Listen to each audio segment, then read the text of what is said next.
Rod the Wedge Henthorn with you, and Steve or Tim. I'll start with you. We got so many people here. I don't know who we have. We got the Lake Stevens Vikings 4-0. We got the Glacier Peak Grizzlies 4-0. And what do you always say? Something's got to give. Something's got to give. These two have battled for years and years, and the Lake Stevens Vikings, under the head coaching of Tom Try in his 21st year, they're 9-0 coming into this series. 9-0. Well, they're 4-0 this year, but 9-0. Yeah, they've won 9 in a row against Glacier Peak. And this year they start out 4-0. So does Glacier Peak, but Lake Stevens starts out beating Sumner, which you guys did that game. Yeah, and that was a really good game. Then they go to Then they beat Bellevue, and both of them come from behind wins. So. Now Lake Stevens comes in ranked number 1. You got GP ranked number 10 in most polls. So as you see Lake Stevens enter the field. Well, Steve Hannon, you were on the sideline for one of these teams for many years as defensive coordinator. You've been a head coach. I mean, the kids are hyped up. You can look at it. It's pink out tonight. We got Halloween coming. What's the coaching perspective as you get ready for a game like tonight? Yeah, this is a classic big brother, little brother matchup. It's been that way for too long now. Lake Stevens is definitely the big brother here. And in order for little brother to knock off big brother, you've got to have a quick start. You can't get behind early because the mentality is too much to get back from. So you've got to have a really good start. If they can't slow down the running game from Lake Stevens, right out of the bat, it's going to be a long. Well, let's start with Lake Stevens, and they're brand new. Their starter this year, Blake Moser, who's been outstanding. He is one of the fastest kids at Lake Stevens. He has a 4.47 40. He is the fastest ever. He broke it. Broke Jaden Lamar's record, right? Coming in today, he's 46 for 78, 579 yards, 11 touchdowns, only 2 interceptions. I think it all starts with Blake Moser, Tim. I think it does for sure. And then and he can run. Obviously, he's fast, so he can run the ball really well. But then he's got number 5, Javian Farrell, who in the last game was 3 rushing attempts, 3 touchdowns, 191 yards. Is that good? I don't know that I've ever seen a stat line like that. That was like Bo Jackson against the Seahawks in '87. They've coming off those tough wins against Sumner. We did that in Bellevue, and then they had Mariner last week 56-0, 76-7 against Cascade, 2 struggling programs. I guess I'll turn that over as we talk about Lake Stevens here and Coach Try. Do you think there's a lull there, Steve? Do you think that the kids, because they've had coming off these big wins, I mean, the starters only played a quarter or even a half. Yeah, it's not going to make any difference. They're going to be sharp and ready to go. They played that first game against Sumner. Really good football team. Bellevue they were up for. Then you're right. The next 2 games, they're probably not that excited to play. They could show up without practicing and probably win those. This is the next big game on there. They'll be ready to go tonight for Glacier Peak. So from ask the coach here, a coaching perspective question. We know what Lake Stevens needs to do to win the game. They just need to play Lake Stevens football. What does Glacier Peak need to do to actually win this game tonight? Yeah, I don't think these games it's never a mystery. You can't let Lake Stevens have numerous shots at the ball on offense. You've got to limit the plays that they play on offense, and you do that best by running the ball and controlling the clock when you have offense and keep them off the field. It's not really a secret, but can Glacier Peak eke out first downs after first down? Different than when Rory was here where they'd score in 3 or 4 plays, and then the defense is back on the field. That's not how Glacier Peak wins this game tonight. They've got to eat up the clock as they get first downs.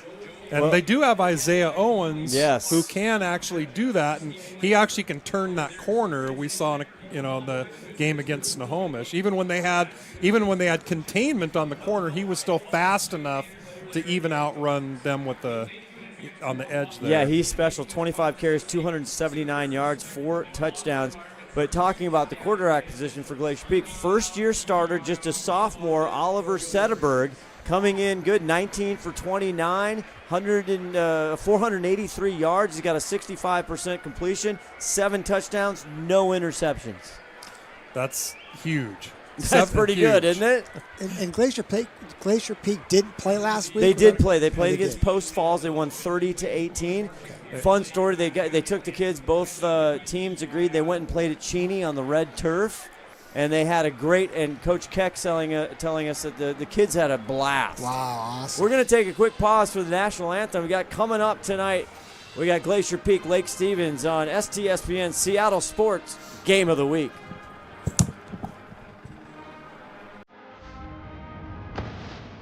No more distractions. No more electric tanks. No more gender confusion. No more climate change worship. We are laser focused on our mission of warfighting. We will measure our success not only by the battles we win, but also by the wars we end, and perhaps most importantly, the wars we never get into. It's called peace through strength. You look into the eyes of these young Americans who are giving up the best years of their life in a uniform to serve their nation. They are incredible. Through our power and might, we will lead the world to peace. Our friends will respect us, our enemies will fear us, and the whole world will admire the unrivaled greatness of the United States military.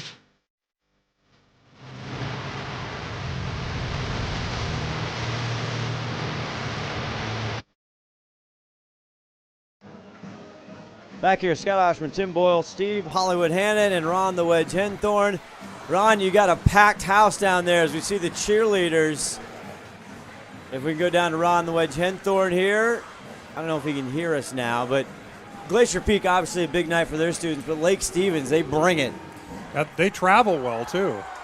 Yeah, I don't think Ron can hear us right now. We'll try and work on that as you see the big field right there. Special teams. Let's talk special teams a little bit as we get ready here for kickoff. Jim Broughton, our head ref, our white hat, Omar Kordahi, Joel Taylor, Levi Clark, and Steve Landreau are officials tonight. And in the booth, we'll have to go to them. We have STSPN's longtime Mike Pereira, Jeff Matson in the booth here.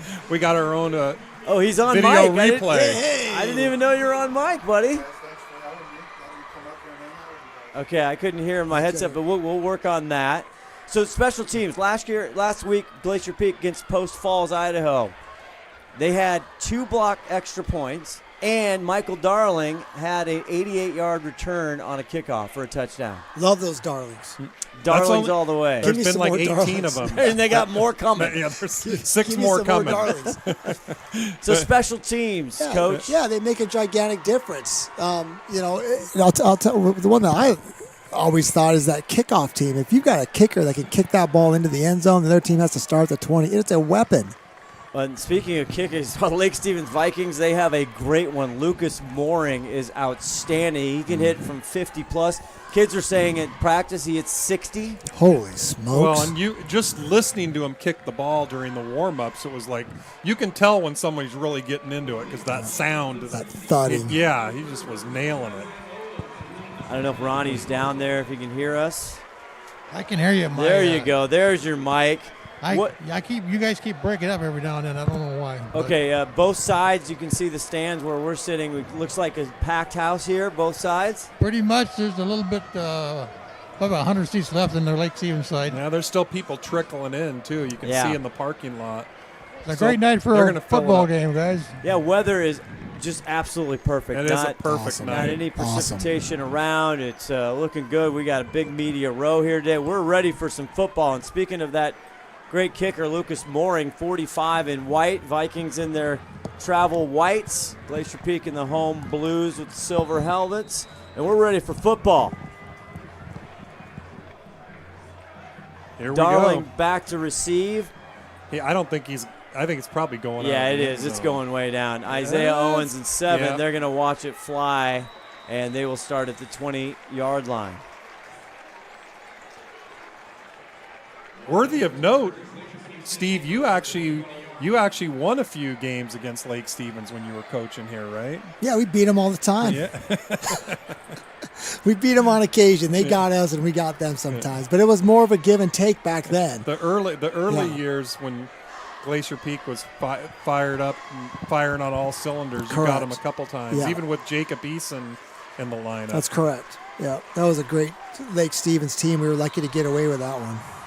Lake Stevens, they won the coin toss. They deferred, so they'll get the ball at the start of the second half. And here comes Glacier Peak. And young Oliver Sederberg, number 11 in blue. Owens behind him. 1st and 10 from the 20. Owens gets it. Has a crease. Gets up to the 30, and that'll be a good enough for a Glacier Peak first down. Exactly like we talked about in pregame, Steve. Glacier Peaks wants to get some first downs, and they don't want to score on 2 plays necessarily. Yeah, and that first play is important because you want to get that physical dominance up front. What's it going to be like for this game? Can we play with them up front? And it looks to the start. That's a pretty good beginning. 1st and 10 once again, same set. Sederberg now motion. They get it to Owens one more time. It looks like the same play. This time the Vikings meet him. He'll pick up a few, though. Well, the ref's not giving him 4. Looks like they're giving him 4 yards on that, which you'll take that on first down. Well, that's how quick he is. It didn't look like he got 4 yards. It looked like he got 2 yards, but he gets in there fast. And defense for the Vikings, guys, look at number 77. He was on that tackle. Ted Kura, 6'5", 265. Wow. The senior. Yeah, he's filling out that jersey. Yeah, he is. They got some big kids down there. Caden Blanchard, Braden Slezak, one of the longtime names for Lake Stevens football. They have it at 2nd and 6, 10:48 left to go just to start, and there's a timeout. Wow. Interesting timeout right off the bat. Well, there was some confusion out there. The offensive players were looking at the sidelines with their palms turned up, and they thought, let's just make sure we get this one right. All right, we're going to try something. We're going to keep it right here. Todd Elvig, our executive producer, 5-tool player, spinning the dials. Todd got here at like 7 o'clock this morning. Yeah, there's a replay, and it worked. Look at that. He is quick. And the big kids up front for GP will have to look at that all night long in the trenches.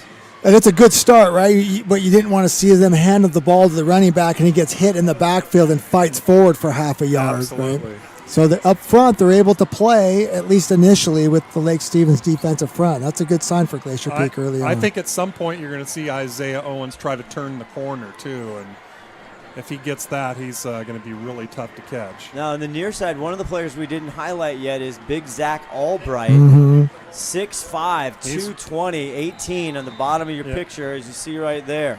He's all of that. Chim, but this time Owens gets it, and he is slid down. But again, not a bad gain. I mean, it's going to set him at 3rd and 3 or 4. It looks like he might have lost his footing on that. Yeah, it looks like he kind of slid back.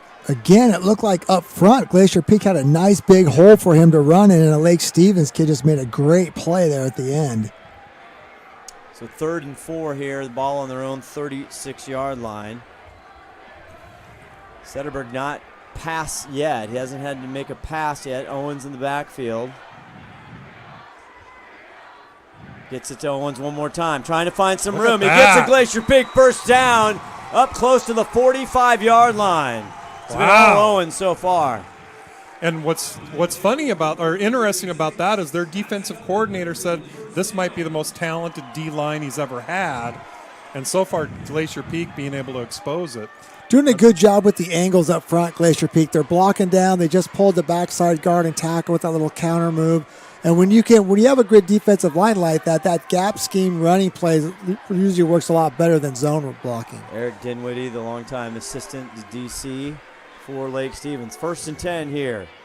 This time, the running back is number 48, and that's Kai Brooks, the 6'1", 205 senior.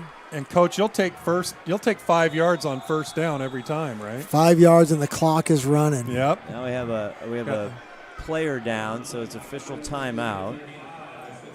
77. Oh, it's the big senior. Yeah.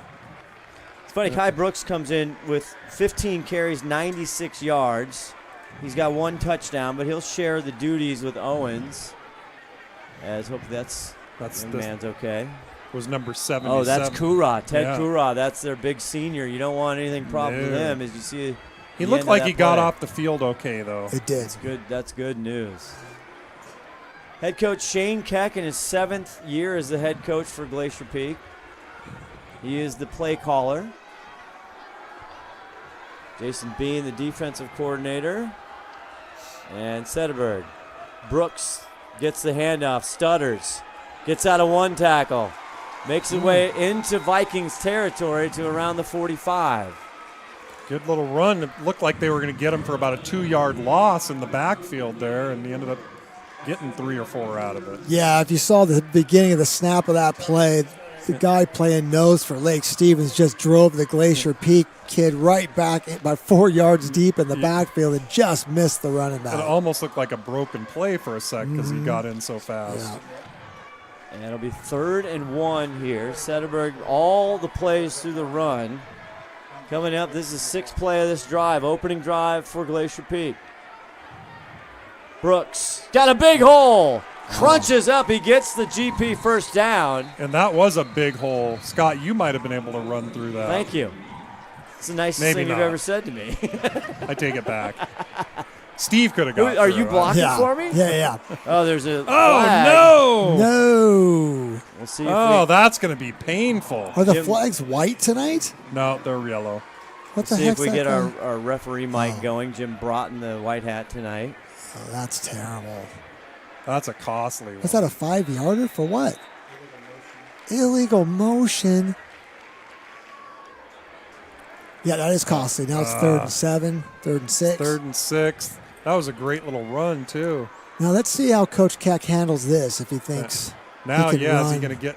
Is he going to pass? Does He he might, if he gets 4 or 5, he's Yeah. probably in 4-down territory, yeah, you might right? be right. You might be right. Owens, the running back now. Jim in motion. He's going to pass for the first time. He does go to Albright. It's caught, but great defense there by the Lake Stevens. He didn't get much on that. Really well done. Really good read by the defensive backs of Lake Stevens. That ball was in the air, and the second that ball touched that receiver's hands, there was a collision.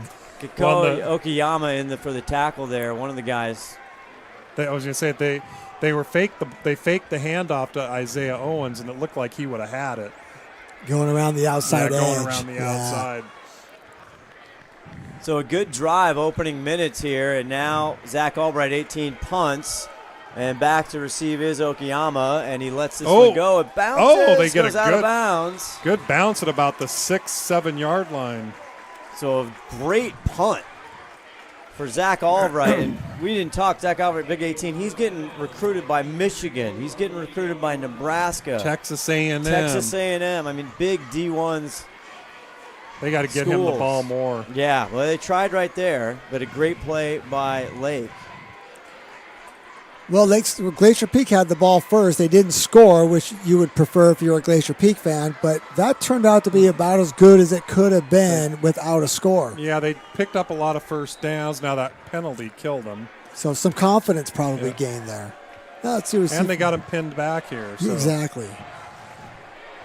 So Blake Moser, the junior, first-year starting varsity. He played some receiver last year when some people got hurt.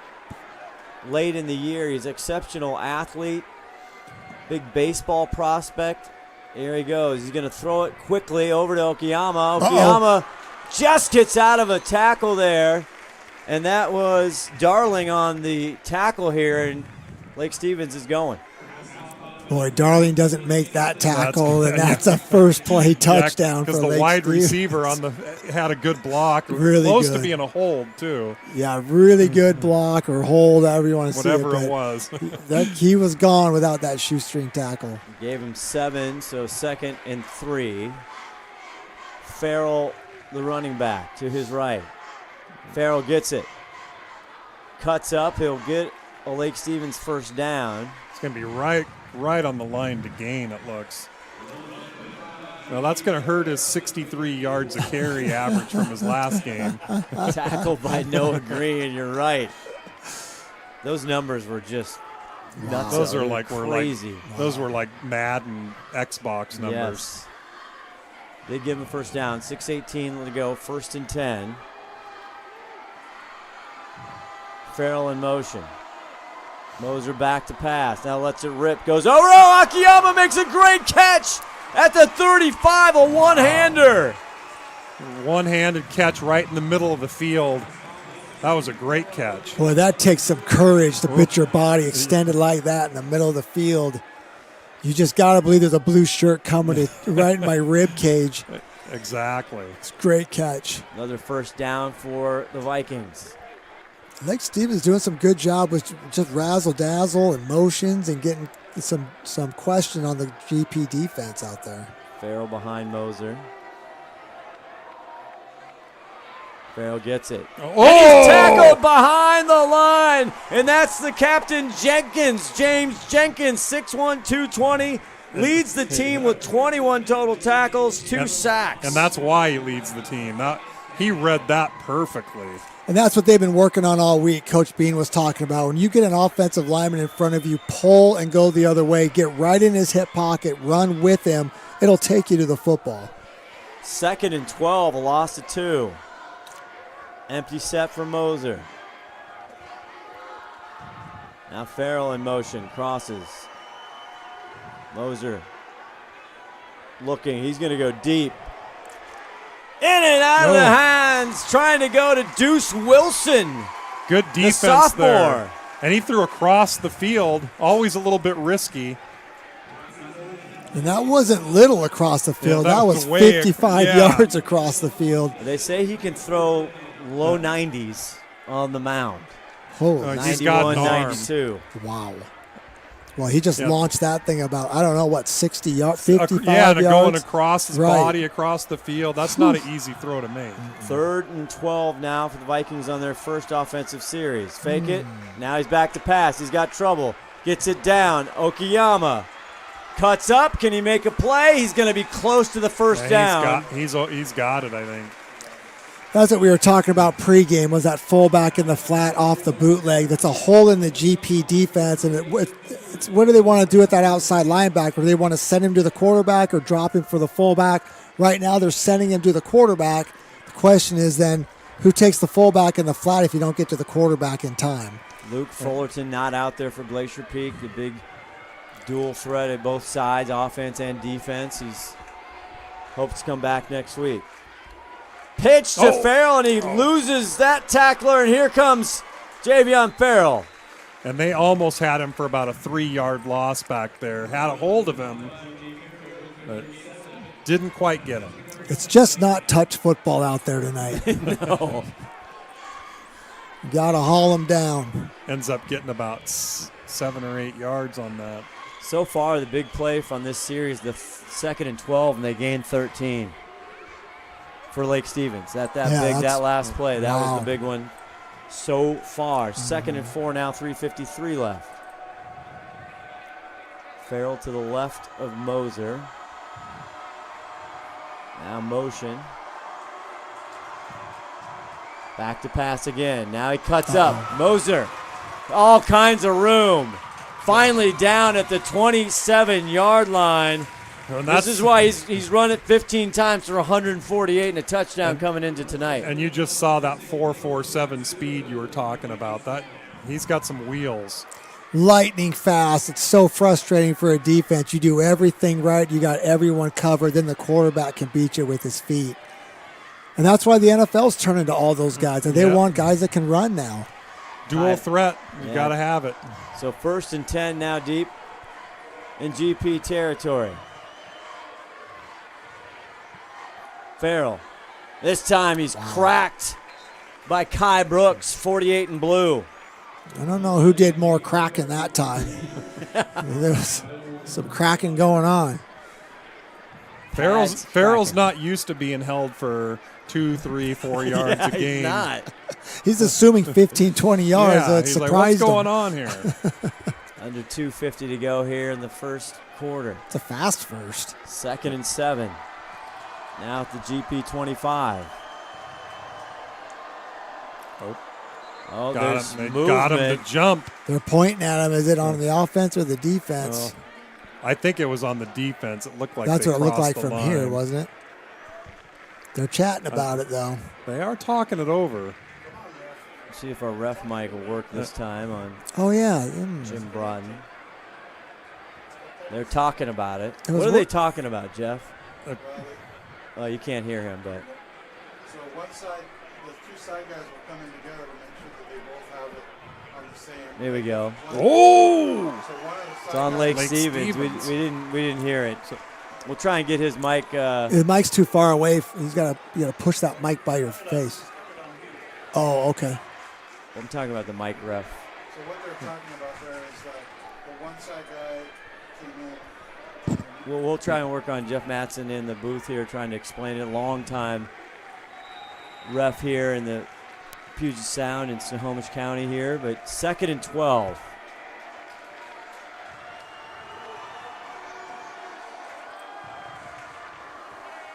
Pitch it? No, they're going to pass it. It's caught. Oh! And he's tackled right away. That's Max Cook, another speedster, the sophomore. He actually ran backwards 2 or 3 yards and then got tackled, so a big break for Glacier Peak there. Videla on the tackle. Well-designed play. Lake Stevens, everyone's moving to the right. The Glacier Peak defense is moving to their left, and it leaves a lot of space over there, and a really good tackle by the Glacier Peak defender.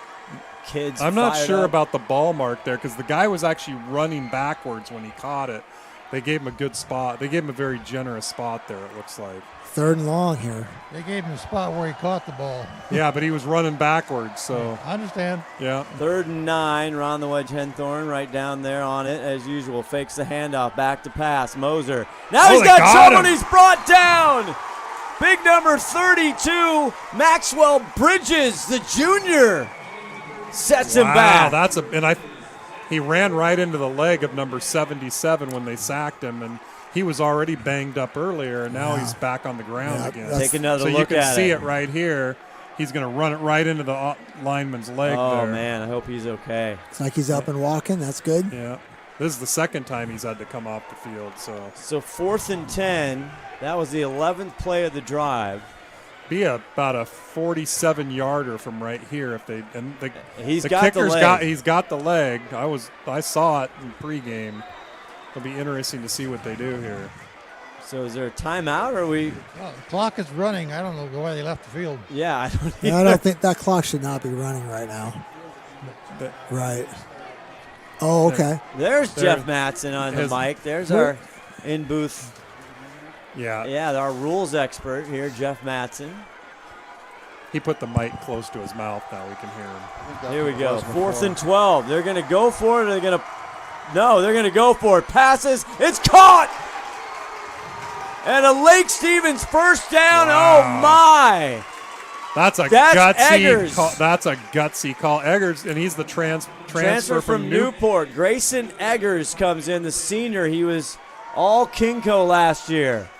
And when you got 4th and 12 and you got a kicker that can make that kick, gutsy call by Tom Try there. Yeah, that's a big play early. Yeah. That's a big play early. They had 3rd and long and they converted. Now they converted on 4th and long. And so now 1st and goal at the 7. Fakes it, Moser all the way in. Touchdown, Vikings. And if you're Glacier Peak, you're probably hoping they would have gone for the field goal on that 4th down. Well, as a defensive coordinator, you're definitely hoping that they're going for the field especially goal. With their high-powered offense. Yeah. You know, there's a good chance they're picking that 1st down up. Over 7 minutes, 13 plays. They chewed the clock up pretty well. But actually, both teams chewed the clock up. It's fast first quarter. Lucas Mooring on for the extra point. Nolan Nettles, the holder. As they look down. Here's the snap. The kick is up. And the kick is good. And with 16 seconds left in the first quarter, it's the Lake Stevens Vikings 6, Grizzlies nothing. Customer service and their outstanding employees continue to make McDaniel's the best and one of the most recognized do-it-best centers in the nation. Stop by and experience for yourself the difference between McDaniel's and the big box stores. Discover why so many people are choosing to shop at McDaniel's. Les Schwab changed the tire game more than 70 years ago. Today, we still believe you should get more from less. Like more hustle, less hassle. More of the best service around, less of the runaround. Because we include America's best tire warranty in every tire we sell. So you get more unbeatable warranty, less charging you extra. It's why we're more than proud to say, you get more from less.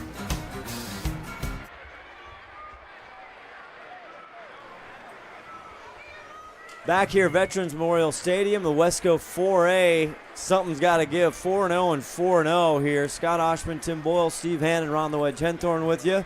And Lake Stevens, boy, they chewed clock. They went for it on a big 4th down, and they converted for a 7-yard touchdown by none other than Blake Moser.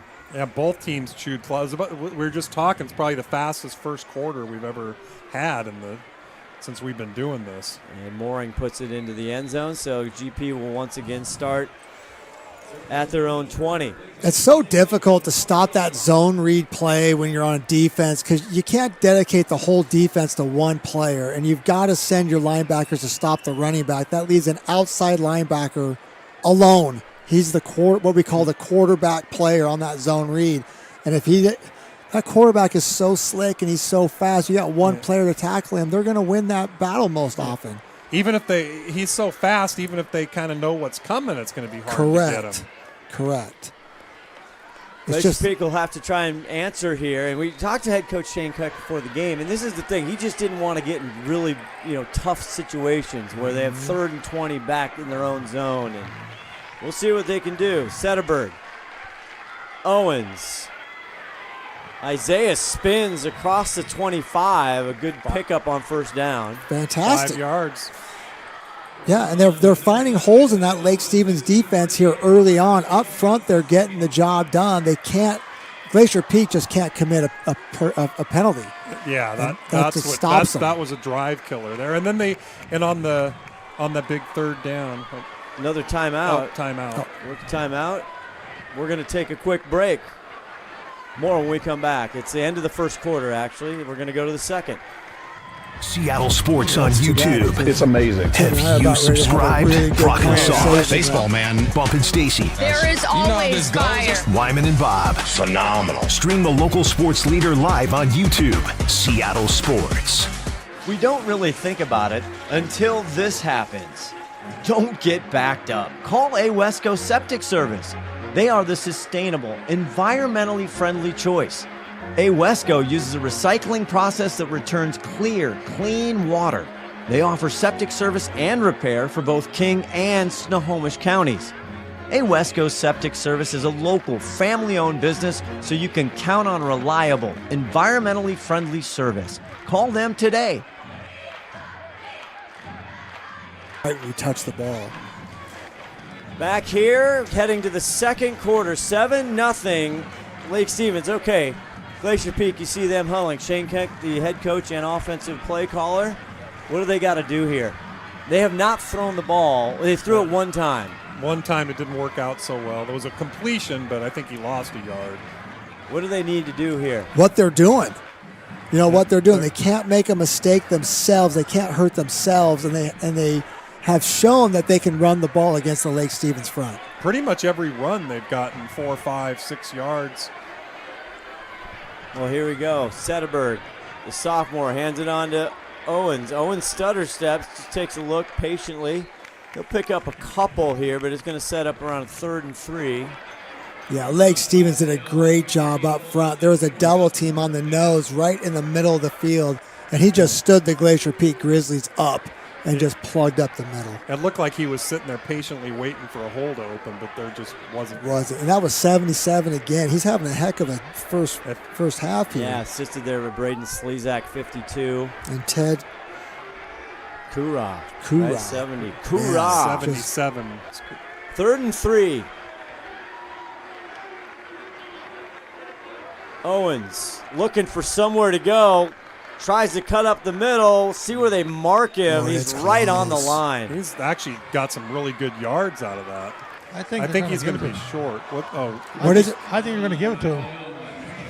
Well, the wedge is usually right on these things. No, they're not. No. 4th and a yard. Ron. Maybe half a yard. Half a yard at the most. What do you do here, you guys? You're going to try to draw them off? I think they've been getting 4 or 5 yards every time they're running the ball, it seems like. So big stand here. Although they're showing a different stance there. Ty Tuatolo, number 19, been big. Oh, and that's you can't have it. That's drives coaches crazy. Richard Keys, the senior. And that's what happened last time. They were sitting at 1 yard. They had an illegal motion.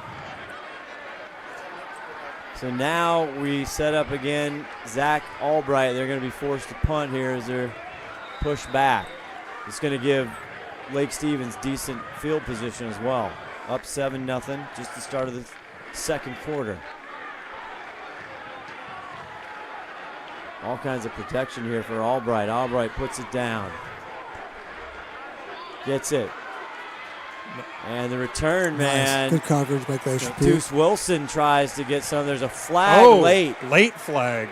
Usually when there's a late flag like that, it's going to be a 15-yard variety. He's going to try and turn his mic on. Hold on the return. Holding on the return. Lake. Came in late. Holding on the return, Lake. So they'll back them up 10 yards. 25. And both drives by Glacier Peak have been killed by a couple penalties. Yeah. Yeah, just the 5-yard variety. Yeah. Holding on the return. 10 yards. First down. So, I mean, again, though, I think if you're Glacier Peak, you don't feel awful about this first part of the game. You've been able to be physical up front and able to move the ball. But Lake Stevens, they like the situation they're in right now. This is a lot of pressure on the GP defense. You don't want to go down 14-0 here. No, certainly not. And you probably wanted to hold the ball for at least a couple more minutes in that last drive. 3 and out. Okiyama in motion. Fakes it. Now Farrell. Farrell dragging tacklers. Now Farrell on his way. He's the second fastest on the team. All the way. Touchdown Vikings. One play. And Steve just got done saying you don't want to go down 14-0 here. And then Farrell turns the corner there, and even people that had an angle on him couldn't get him. 68 yards. Touchdown, Farrell. Well, he's used to those 63-yard carries, that's for sure. It's going to up his average back up to where he's comfortable with. I'd like to see the replay on that if we ever get it. There might be a hold right here. Let's see if a Glacier Peak is. I think someone's going to make the right. Nah, he just fell down. No, it's like he was going to make the play and just They're going to need some edge containment with this kid. One run, touchdown, mooring on for the extra point, and just like that, just as Steve Hannon said, that's exactly what you don't want to happen if you're Glacier Peak. 14-0, 10:03 left to go in the second.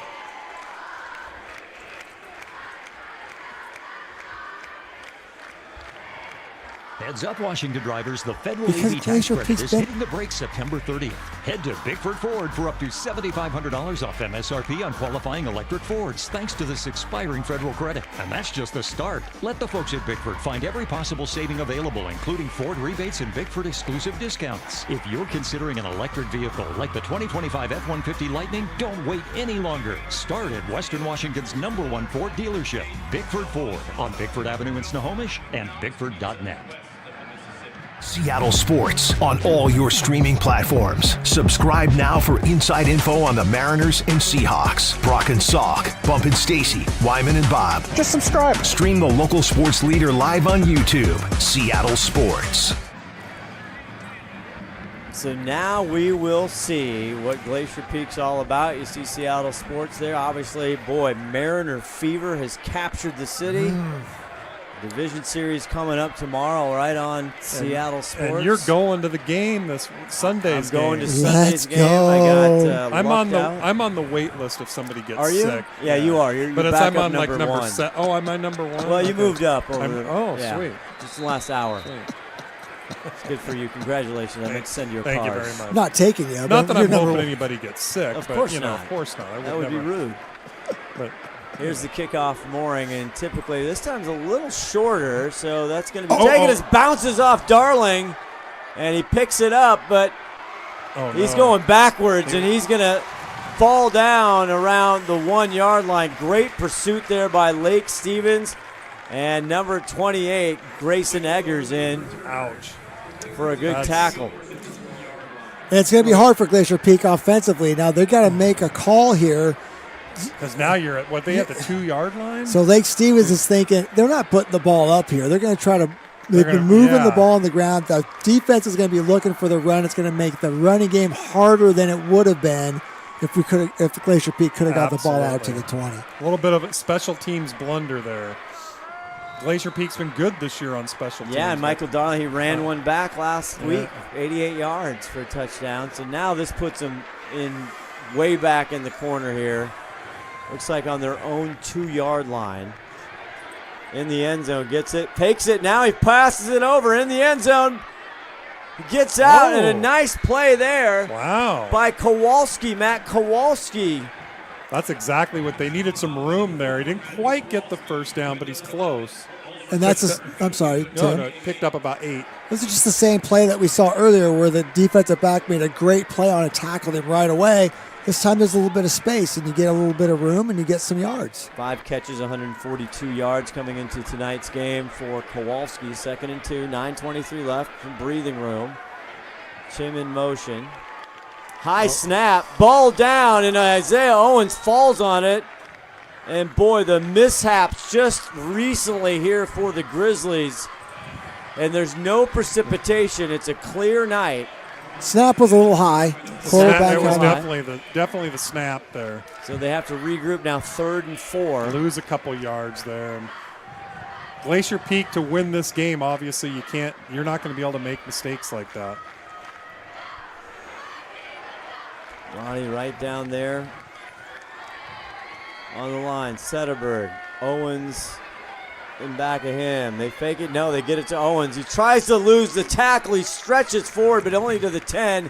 It's going to leave him 4th and short. And you really have no choice here. You have to punt it back to Lake Stevens, which is the last thing that you want to do. You want to get some first downs and move. And they were so close with the first play. Yeah, and in 4th and 2s, depending on where you are in the field, they're going to go for that most of the time, but not from their own 10-yard line.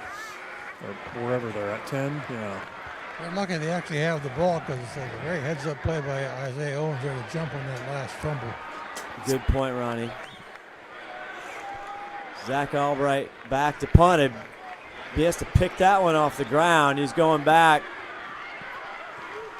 to Wilson. Wilson, the far side, he's run out near the 35. But once again, Stevens with outstanding short field here. Yeah, so far it's been Glacier Peak. They kind of their own worst enemy right now. I wouldn't even say Lake Stevens is causing these mistakes. Yeah, the first 2 drives, it was the offsides penalties, and this one it was a mishap on the snap, which is as good as a penalty. You don't get any yards, and you lose the down. And a mishap on the return too, where he went backwards. You're right. Yes, exactly. And now the defense is. This is a critical part of the game right now for Glacier Peak. This defense has got to make a stand here. Blake Moser, the quarterback. Okiyama in motion. Now he's going to be back to pass. Looks over and goes to Okiyama. He's got blockers, and he gets a big gain. Crosses the 20 into the red zone for GP. A pickup of 15+.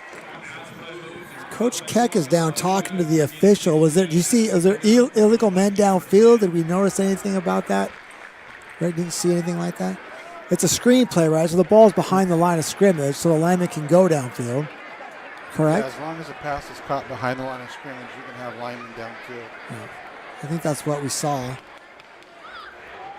Well, Keck didn't like something he saw. Yeah, he was down there.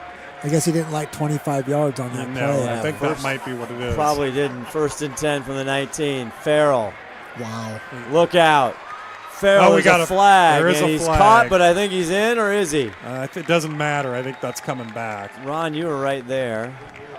He hit the pylon, but you're right. It's coming back. Yeah, Farrell's excited, I think though. it was a hold on one of the wide receivers. Interesting. That's always a big no-no. When they were turning the corner, it looks like that's when the hold occurred. Those are wide out in the open. It's easy one for the officials to see that one. You got to be more sneaky than that. Here's Jim Broughton. Holding on the offense. Repeat the down.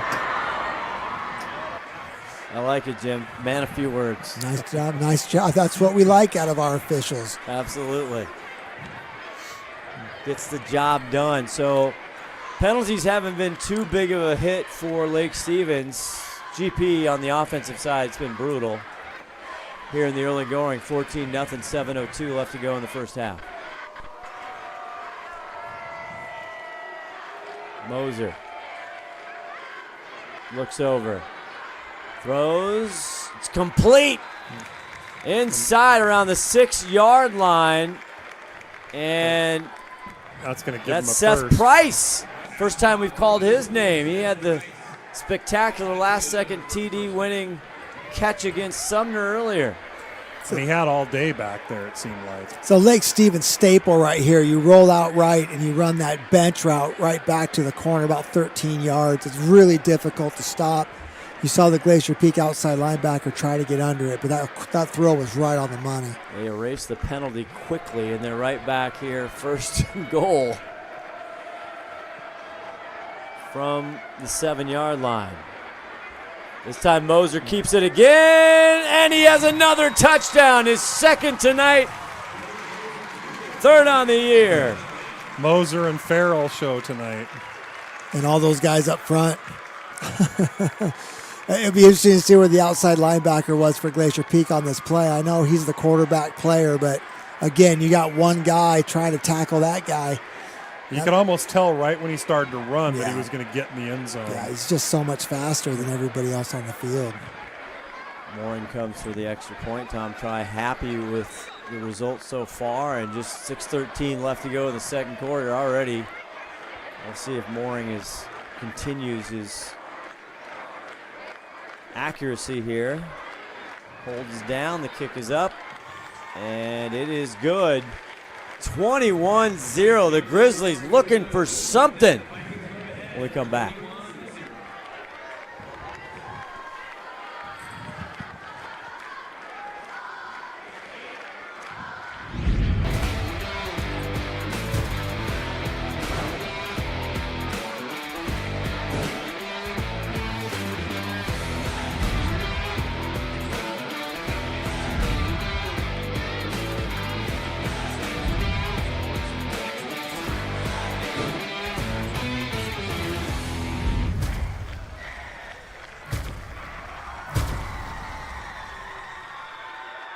We don't really think about it until this happens.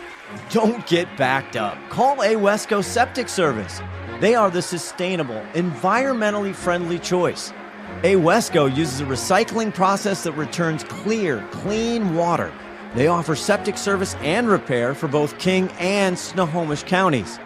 Wesco Septic Service is a local, family-owned business, so you can count on reliable, environmentally friendly service. Call them today.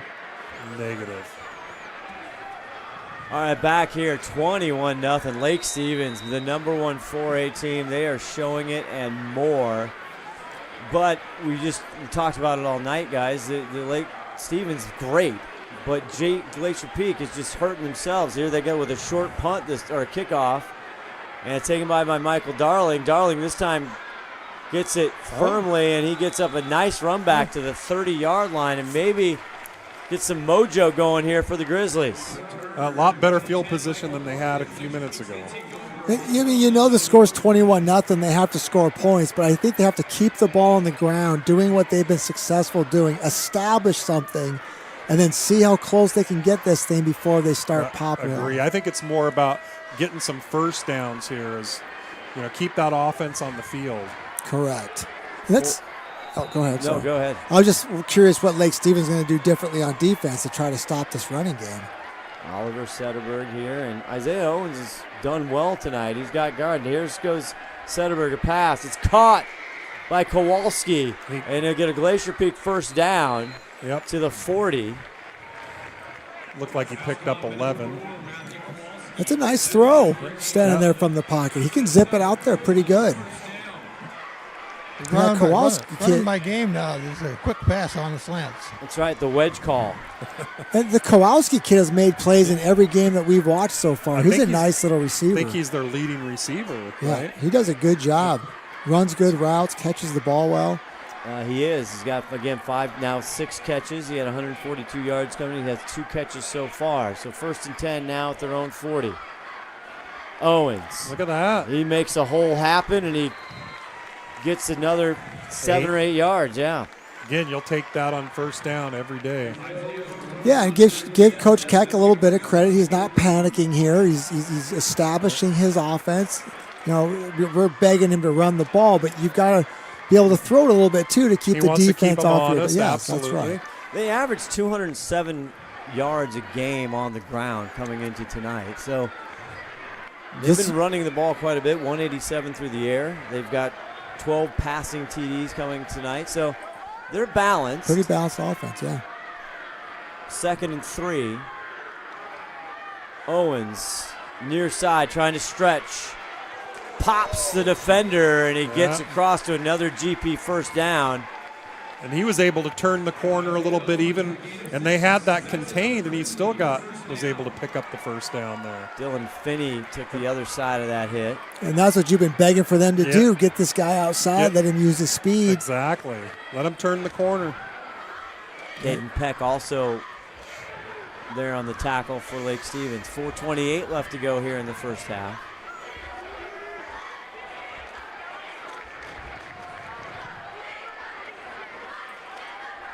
Chim 40 now in motion. Sederberg gives it to Owens. Owens, and they were all over that. Good to get a yard there for him. Really good play by the inside linebacker for Lake Stevens. Was patient to the ball, and then when he read the play, he went in there like a rocket. He took care of business. Caden Blanchard there. Just a great job. Kind of a rare no gain for Glacier Peak. Well, it's like the defensive line, too. I've been watching them from Lake Stevens, and they were penetrating early in the game, and now they're more reading the offensive linemen and their blocking schemes and trying to fight off blocks now instead of destroy blocks. 2nd and 9. Sederberg back to pass, quickly gets it over, and this is Zach Albright. Albright trying to make a guy miss, cuts 2 defenders down, and it'll be a GP first down. So the big fella gets involved. That's what we were talking about. GP just needs to start getting some first downs. Keep the offense on the field.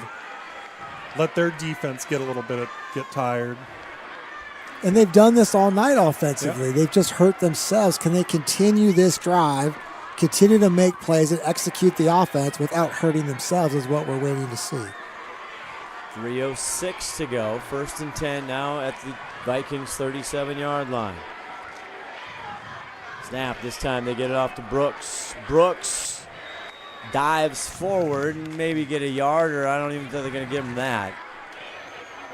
And they ran outside there to the short side of the field, and so he didn't have as much room to hit the edge, and Lake Stevens was able to get over there and shut that one down. Hard getting to the edge on the short side of the field for sure. Yeah. Not only did Lake Stevens get over there, but about 10 guys got over there. Right.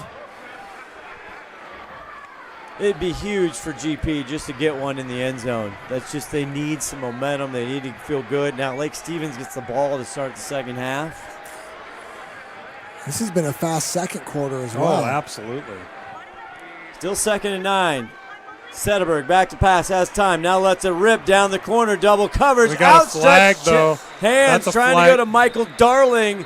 Yep. Incomplete. Now this is usually going to go against the defense for probably a pass interference, a hold. Yoneseka and Ramsey on the coverage for the Vikings. There's 2 flags on the play, one up by the line here too. They really meant it.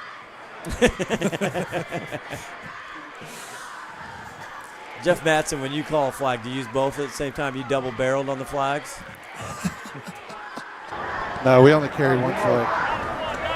So it must have been 2 holding officials. On the defense. 10 yards, first down. Yeah, if you notice the back judge, when he threw his flag, it was pretty far. It was pretty close to the line of scrimmage, which usually indicates a holding rather than a pass interference.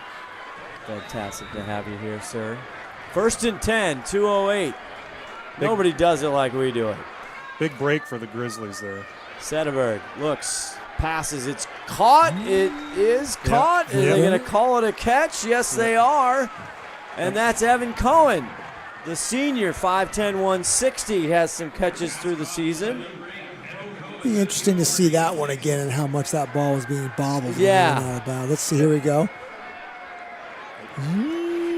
I don't know if Ronnie, you had a good look at it. Was that? What do you guys think here on the replay? It looked like he was bobbling, but it's close. He might have got a foot down established. No challenge flag in high school yet. Oh, he had a foot down. 2nd and 4. 2 timeouts for Glacier Peak. Owens. And he nowhere to go, and big 52 right there, Braden Slezak. Might have got a yard, maybe.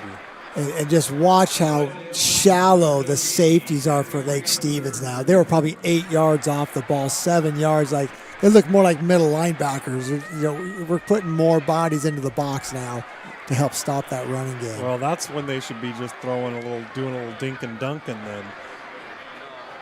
Yeah, let's see if Coach Keck decides. Was it 3rd and 4 here? So big 3rd down. Yeah, it is. Biggest of the game for them so far. Dink and Duncan, is that like donuts? I'm the mayor, Duncan. All right, here we go. 3rd and 4. Setterberg looks. He's got a wide open Owens. Easy first down. Can he juke a guy? Down to the 5-yard line. Taken down by Yonesaka. That is a great tackle in the open field. Yes. And like you said, they're playing way off. They should throw a little play like that when they're playing 8 yards off the receivers. So now they got to look at time here. Just about a minute to go. 1st and goal from the 6. Yeah, great open field tackle. 2 timeouts. Setterberg gives it to Owens. Owens looking for something. Breaks through. Touchdown, Glacier Peak. 6 yards out, and they get on the board with 45 seconds left in the first half.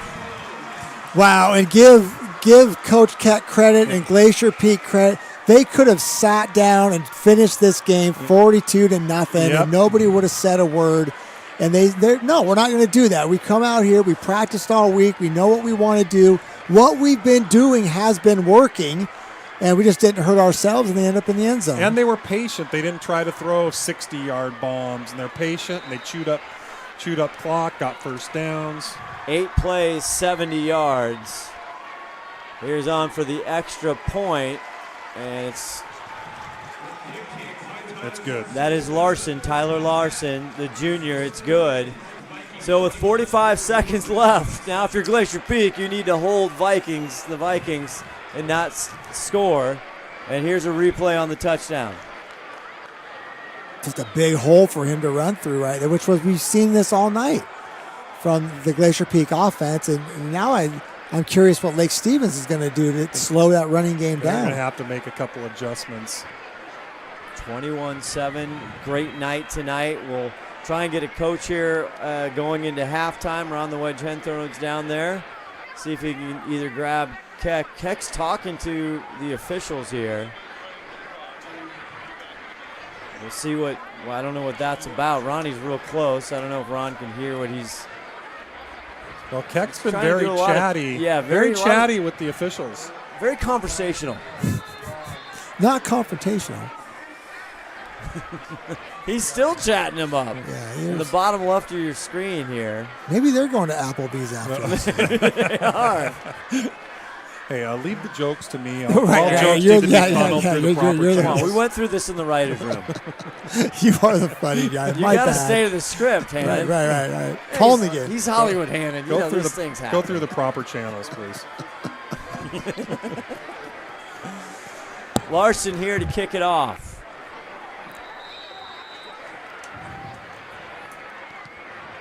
Back to receive. Let's see who's going to take this one. Cutting up. Jeez, how did he get through? Oh, my. Look out. Max Cook. That's a problem. Also a speedster. He takes it back for a Lake Stevens touchdown. Wow, that is a gigantic play for Lake Stevens. You just shut all the momentum down that you gave away to Glacier Peak on that drive. Every bit of momentum. Just snatched it right back. I don't know if it was you or Scott that just said you don't want to let him do anything in 45 seconds here. I think that was Scott. Yeah. That's exactly what happened. Man, it looked like they had him all bottled up there, too, and he just squirted out of that pile. Lake Stevens has so much speed. Max Cook, also one of the fastest kids on the team. And mooring on for the extra point. It didn't take much. 95-plus yard return on the kickoff.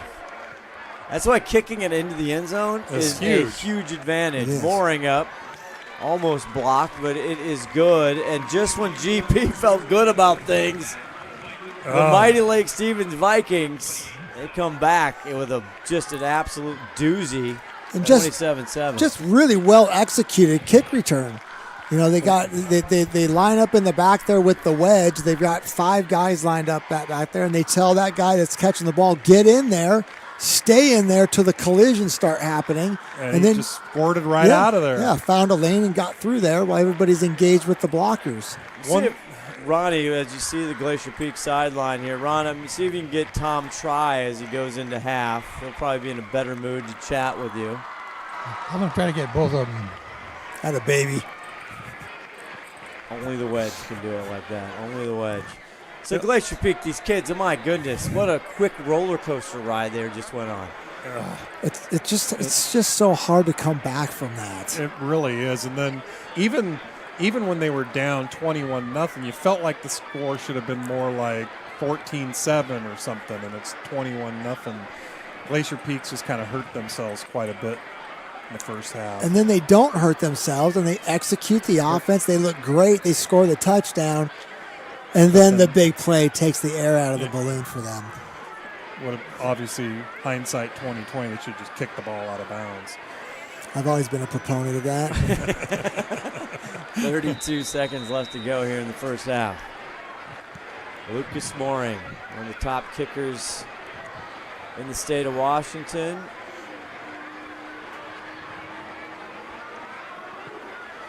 They might get a chance. Michael Darling's going to take it at the 1. Darling looking for some room. Nice return once again up too close to the 30-yard line. 25 seconds left in the clock. 2 timeouts for Glacier Peak. What do you do here, Steve? They just going to sit on it, or are they going to try to run something? I don't see any reason to sit on the ball here. You're down 3 touchdowns. You have a limited amount of time that you get to touch the ball. I think you got to try and score. And you got and Lake Stevens gets the ball at start of the next half. Yeah. But it looks like they're just going to take a knee. Yep, that's what they're doing. They are. Oliver Sederberg does that. They'll let just the clock burn. Lake Stevens, again, just a reminder, they get the ball to start the second half. Hey, Ron Hendren down here with Coach Shane Kick. Shane, big score, but you guys are still in this game. Yeah, we just got to keep playing. I appreciate it. All right, good luck in the next half. Yeah, that was tough. Happy. That's a tough interview, Ronnie. I don't think he wanted to say much. No, and it's Shane Keck's been outstanding to us for years. That's a tough thing. These coaches put in so many hours. You know it. You did it for 30 years. The amount of time that these coaches do to prepare is incredible. And Coach Keck is, like you said, he's prepared, and it's worked. Everything that they've worked on all week offensively has worked, and they're down 28-7. That's very frustrating. Really, 2 penalties was a key. 2 penalties was huge for Glacier Peak. And they were only 5-yard penalties, but they just killed the drive. Yeah, they were made it in a position where you couldn't go for it. A lot of media here. Tom Try doing a quick interview here for the radio crew. It looks like the wedge is going to pick up Tom on the way in. There we go, down to Ron Henthorpe. All right, down there with Tom Try. Tom, a couple of big scoring plays there, but otherwise a little bit tough game, huh? Yeah, they're physical. It's a big. I mean, both teams are. We don't like each other very much, and it's going to be a physical game for sure. But I like our execution. We got to shore up a few things here and make a few adjustments at halftime. But I think our specials have played really well. Our offense is doing what they're supposed to do, and defense played pretty well. So overall, I'm pretty pleased with our effort. They're giving you a few of those pass plays you were looking for. For sure. Yeah. Well, it's a big game, and we're not going to hold anything back. All right. Good luck in the second half. Stay in there. Thank you. Appreciate it. All right. Back to you, Scott. Thank you, Ronnie.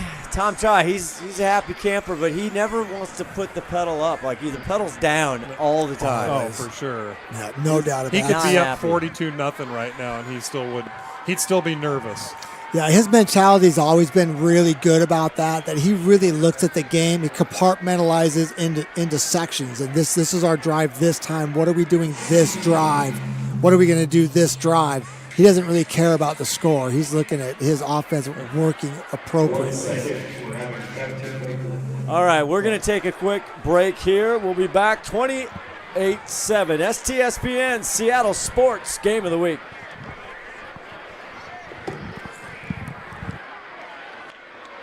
Marines are made for this.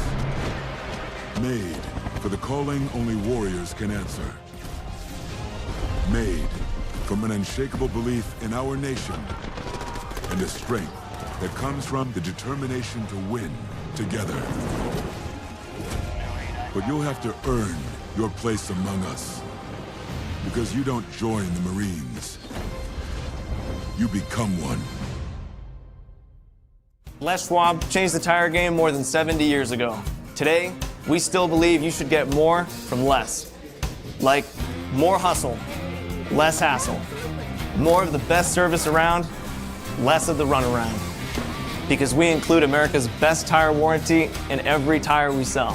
So you get more unbeatable warranty, less charging you extra. It's why we're more than proud to say, you get more from less. McDaniel's Do-It Center is located in beautiful Snohomish, Washington. Locally owned and operated for over 40 years, they are proud to provide the Snohomish Valley with exceptional hardware, tools, lawn and garden, and sporting goods products. Their commitment to delivering legendary customer service and their outstanding employees continue to make McDaniel's the best and one of the most recognized do-it-best centers in the nation. Stop by and experience for yourself the difference between McDaniel's and the big box stores. Discover why so many people are choosing to shop at McDaniel's. We don't really think about it until this happens. Don't get backed up. Call Wesco Septic Service. They are the sustainable, environmentally friendly choice. Wesco uses a recycling process that returns clear, clean water. They offer septic service and repair for both King and Snohomish counties. Wesco Septic Service is a local, family-owned business, so you can count on reliable, environmentally friendly service. Call them today. No more distractions. No more electric tanks. No more gender confusion. No more climate change worship. We are laser focused on our mission of warfighting. We will measure our success not only by the battles we win, but also by the wars we end, and perhaps most importantly, the wars we never get into. It's called peace through strength. You look into the eyes of these young Americans who are giving up the best years of their life in a uniform to serve their nation. They are incredible. Through our power and might, we will lead the world to peace. Our friends will respect us, our enemies will fear us, and the whole world will admire the unrivaled greatness of the United States military.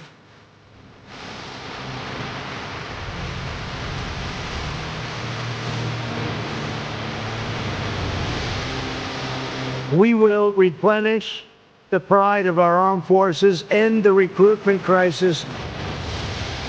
We don't fight because we hate what's in front of us. We fight because we love what's behind us. God bless you. God bless our armed forces. God bless our men and women serving overseas. And God bless the United States of America.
Seattle Sports on YouTube. It's amazing. Have you subscribed? Brock and Salk. Baseball, man. Bump and Stacy. There is always fire. Wyman and Bob. Phenomenal. Stream the local sports leader live on YouTube. Seattle Sports.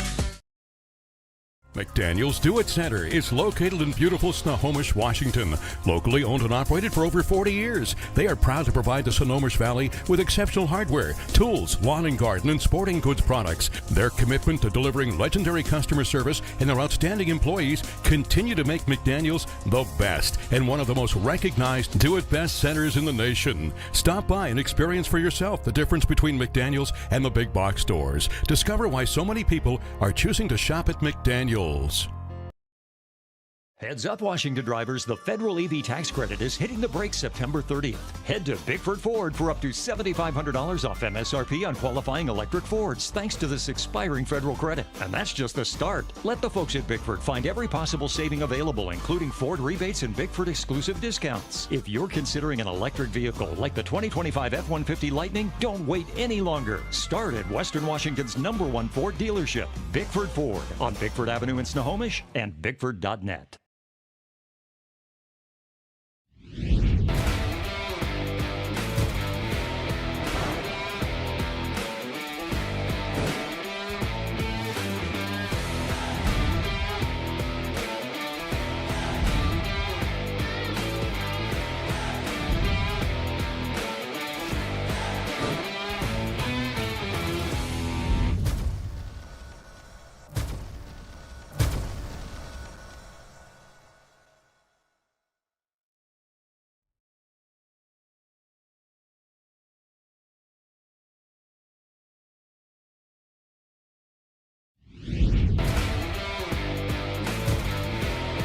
Seattle Sports on all your streaming platforms. Subscribe now for inside info on the Mariners and Seahawks. Brock and Salk, Bump and Stacy, Wyman and Bob. Just subscribe. Stream the local sports leader live on YouTube. Seattle Sports. We don't really think about it until this happens. Don't get backed up. Call Wesco Septic Service. They are the sustainable, environmentally friendly choice. Wesco uses a recycling process that returns clear, clean water. They offer septic service and repair for both King and Snohomish counties.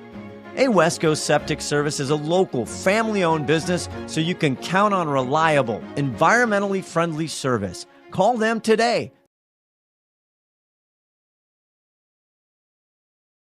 McDaniel's Do It Center is located in beautiful Snohomish, Washington. Locally owned and operated for over 40 years, they are proud to provide the Snohomish Valley with exceptional hardware, tools, lawn and garden, and sporting goods products. Their commitment to delivering legendary customer service and their outstanding employees continue to make McDaniel's the best and one of the most recognized Do It Best centers in the nation. Stop by and experience for yourself the difference between McDaniel's and the big box stores. Discover why so many people are choosing to shop at McDaniel's. Les Schwab changed the tire game more than 70 years ago. Today, we still believe you should get more from less. Like more hustle, less hassle. More of the best service around, less of the runaround. Because we include America's best tire warranty in every tire we sell. So you get more unbeatable warranty, less charging you extra. It's why we're more than proud to say, you get more from less. SWCC is an acronym, and it stands for Special Warfare Combatant Craft Crewman. You know, you can stand across from the guy and say, you know what, he's got your back, and you know that's the guy you're counting on. If something goes wrong, he's going to be there.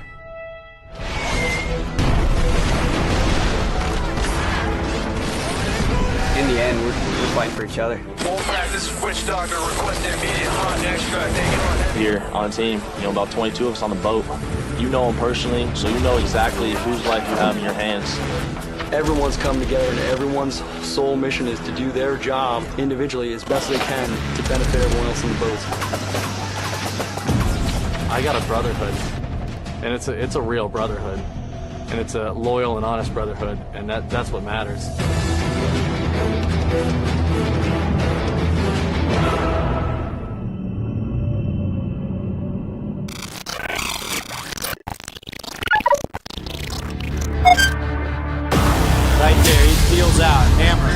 Tries to ball down to the captain. Owens catches it. Oh my! It goes in. Does he get there? I think he's right in front of the line, not quite in.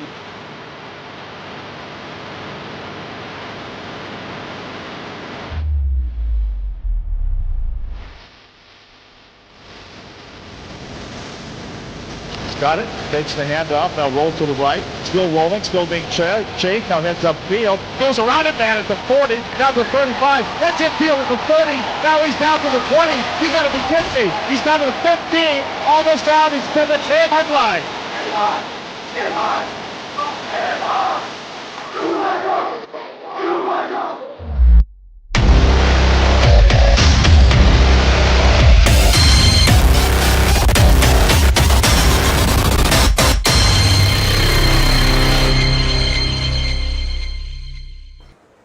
Oh, they are putting 3 minutes. Back here at Veterans Memorial Stadium, Scott Oshman, Tim Boyle, Steve Hannon, Ron the Wedge Henther. We've had some activity here. Halftime, Ron the Wedge Henther. What happened with the clock there, buddy? Well, they started too early because they didn't get the other halftime activities off of the field in time for the guys out here, so they just pushed it back a little bit. All right, you see Glacier Peak here. So we've been talking that last kickoff return with 20-some seconds left or 45 seconds left. That was an absolute killer. And now the mighty Vikings, the unstoppable Vikings, every time they've touched the ball, they scored in the first half. Tim Boyle, what do the Glacier Peak Grizzlies got to do here? We'll start with you. Well, it's going to take two of you to get all this in. The easy thing is obviously Lake Stevens starts with the ball here. You have to stop him. It's not like it's a must. And so Glacier Peak, longtime defensive coordinator coming out of halftime, Steve Hollywood Hannon. What do you got to make adjustments? How do you do it? Yeah, if it's my defense, I'm taking those outside linebackers. I'm taking them off the line of scrimmage so we can take away the fast screens that they're killing us in on the outside. And up front, you've got to start slanting and stunting those defensive linemen. Try not to get your inside linebackers involved in any blitzing until you have to, and try to create lanes of confusion moving around your defensive line while your inside linebackers are reading running backs. I think that's where I start, because Glacier Peak's had a tough time stopping anything that Lake Stevens has done, whether it's run game, short pass game, or even the deep passing game. It's been a struggle on defense. You better do something other than what you've started out doing. And actually, Lake Stevens is struggling a little bit to stop Glacier Peak, even though they've only got 7 points. It's a lot of self-inflicted wounds there, but they were chewing them up pretty good too. Agreed. Glacier Peak runs a 3-4 defense where you can make a lot of adjustments and a lot of changes, where Lake Stevens is a 4-2-5 base front. You got 4 down linemen in that 3. I don't get too technical, but in the gaps of responsibility, there's little that they can do to alter that. They can just start blitzing inside linebackers is what they can do. We don't have the stats for tonight. They're coming in Lake Stevens on the ground, 981 yards through 4 games, averaging 245, 161 average through the first 4, total 625. I mean, they're just potent. Yeah. They are absolutely potent. Ron, I don't know, go down to you. What, Sean? We had a flag, dead ball, and sportsmanlike.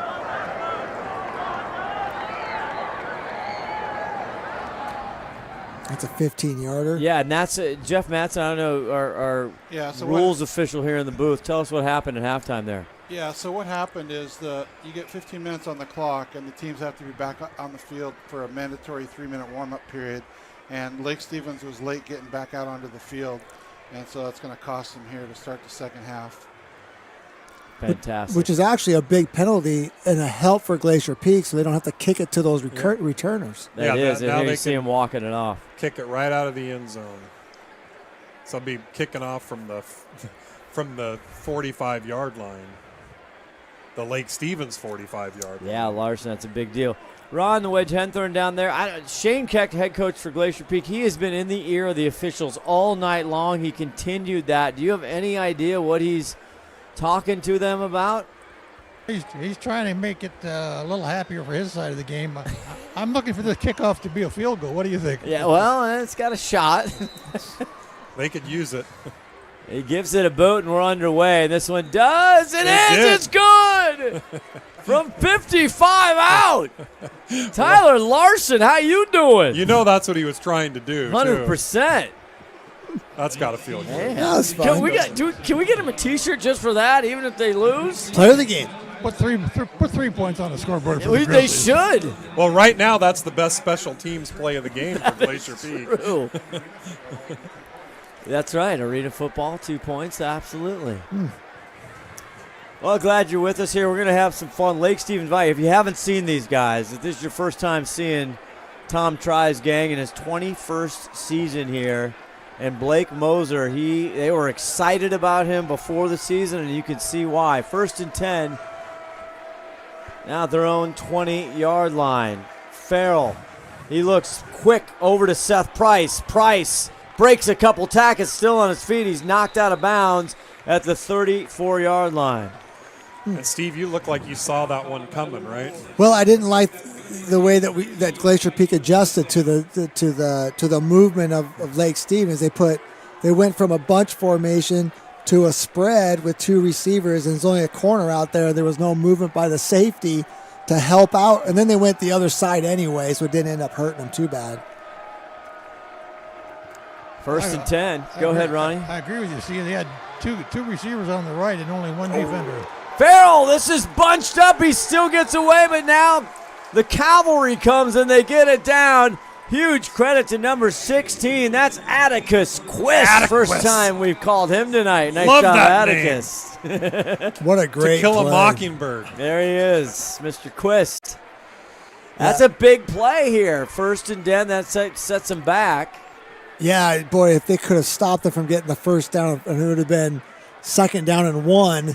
Now it would be 3rd down and 10. That would have been, but here we go, 2nd down and 10. 17 now. Now they had some just 3rd and long killers that they got. 4th and 12. Motion. Quick pass, and it's caught. It's Eggers. He's tackled by Michael Darling. Grayson Eggers. We had one of those big 3rd down conversions. There he comes up, makes a lot of room up there. He had the run back. He had the run back too, didn't he? No. Oh, that wasn't. I thought that was him. He had one. Oh no, it was Cook or Price. Yeah, Max Cook. That's right. And that was the same concept that they got picked up the first down here on the other end before, just right across the middle. They found a little hole in the Glacier Peak defense. So 3rd and 5. Farrell now goes in motion. Looks that way. Moser. Now he's going to flip it over a little high. He catches it. Does he get it in bounds? It is. What a catch by Farrell. You kidding me? That was an amazing catch. He timed the jump perfectly. The gloves obviously help, but you'll see it right here. Look at that one-handed catch. Oh, my goodness. That guy. Wow. He's an athlete. Wow. He's a football player. That kid. My goodness. Wow, that was fantastic. So once again, they convert on 3rd down. Yeah. That's the 2nd huge one-handed catch they've had tonight. There he goes, Moser. Making room. Now he flips it open. He's got a wide open, just too much in and out of the hands. Trying to go to Deuce Wilson, the sophomore. Boy, it looks like the quarterback could run as much as he wants. If he wanted to take off and go. He could have actually ran that. I don't know if you caught that, but he would have picked up the first down running that. Yeah, it looked like he could have run for a while if he wouldn't have thrown it. Need to put some more air into that ball. It would have been touchdown. 2nd and 10. Fakes it to Farrell. Goes over. It's Greg Eggers, and one more time. Eggers having a hard time taking the big fella down. And the all-conference Kinko transfer from Newport gets another Lake Stevens first down. Uh-oh. It's like illegal man downfield. Whatever. Oh, it's against Glacier Peak. Roughing the passer. Ooh. Coach Keck is tapping his head. Personal foul, roughing the passer. No, 15 yards, first down. Ouch. That's going to be a painful one. And Glacier Peak penalties have been just. That's going to get them almost down into the red zone. Yeah. Yeah, you don't want to hurt yourselves in these games. I mean, Lake Stevens' offense is hurting you bad enough.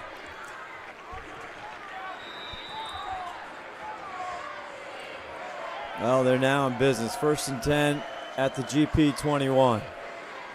Fakes it. Now a quick pass. Caught to Price. Price taken down. Nice takedown there by Evan Cohen. Good open field tackle there. Only gets about a yard. And a really nice job with that cover, too, what we call Palms coverage read, where the corner's looking at the number 2 receiver. He runs it out. He drops the number 1 receiver and immediately fires on the number 2 receiver running the out. And he got there right about the same time the ball got there. Great job. 2nd and 7, now the 18, 9:13 left to go in the third quarter. First series for Lake Stevens. They get it on. Okiyama stretching it. Cuts back. Okiyama! He's in for a touchdown. An 18-yard running touchdown, Vikings. They had a few missed tackles on that play. Leads to a touchdown. And schematically really well drawn up by Lake Stevens. They get their speedsters into space. They've got a blocker for a defender, and now they just let the back just pick his hole. Here you go watching it here. You look at the lineman out in front. There's a missed tackle there. Everybody else picked up with blockers, and he just makes the cut and scores. And speed kills, for sure. It's showing up all over the field with the guys in white. Mooring on for the extra point. Nettles with the hold. Kick Almost up. Blocked. And it is good. Well, they averaged 46. They're at 35 with 9 minutes left to go in the third. We'll see what happens. We'll be back to word for our right after this. Seattle Sports on YouTube. It's amazing. Have you subscribed? Brock and Salk. Baseball, man. Bump and Stacy. There is always fire. Wyman and Bob. Phenomenal. Stream the local sports leader live on YouTube. Seattle Sports. McDaniel's Do-It Center is located in beautiful Snohomish, Washington. Locally owned and operated for over 40 years, they are proud to provide the Snohomish Valley with exceptional hardware, tools, lawn and garden, and sporting goods products. Their commitment to delivering legendary customer service and their outstanding employees continue to make McDaniel's the best and one of the most recognized do-it-best centers in the nation. Stop by and experience for yourself the difference between McDaniel's and the big box stores. Discover why so many people are choosing to shop at McDaniel's. Back here, it's just all Vikings, and every time they've touched the ball, touchdown. Five times they've touched the ball, 5 touchdowns. And a kickoff return. 95er. It's Halloween coming up. I mean, Tim Boyle brings candy in the booth. What am I supposed to do here? You're eating the Reese's pumpkin. Thank you very much. It's kind of you.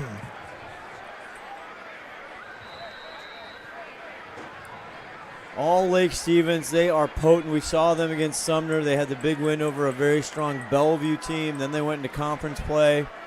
As Morin kicks this off, and it's going to go deep into 9 yards deep in the end zone. Yeah, he's got a big stick, big leg. Man.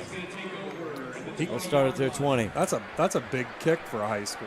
Yeah, it really is. They're concentrating on just getting it in, trying to get into the end zone. He's almost kicking it out of the end zone. But we know in high school how rare that is, and that comes in handy when you get into the playoffs and you get deep and you get weather and all kinds of other stuff, right? It gives you a lot of options. Yep.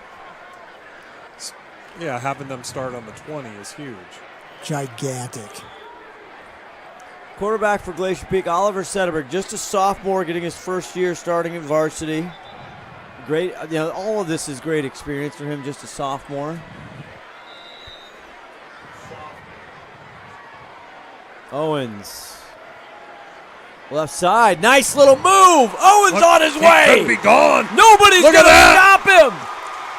80 yards. See you later. Isaiah Owens breaks it open and touchdown Glacier Peak. We've said it the entire game. Glacier Peak is executing their offense, and they're making plays on offense. Now, we haven't seen the big play yet like we just did. They were setting it up the whole game. They were setting up that play.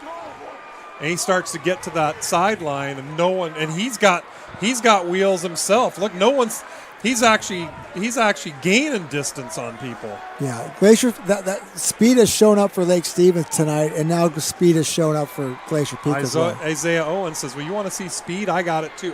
They just fumbled. Troubled snap. Oh. Did he get it up? I think he got it through. Oh my They goodness! They bobbled that, and that was amazing how he got that through. He almost drop kicked it. That was That seems impossible. We have given a placeholder player of the game before. We have. Wow. 8:48 left to go here in the third quarter. All of a sudden, the home GP crowd with just something to cheer for. Yeah, they like that. That was a sure display of good execution and good speed out of your running back. And now the question is can you stop Lake Stevens be stopped? Yeah. But like we talked about before, Glacier Peak's doing really well offensively. Some blunders, self-inflicted wounds, but they've been showing that they can compete with them offensively.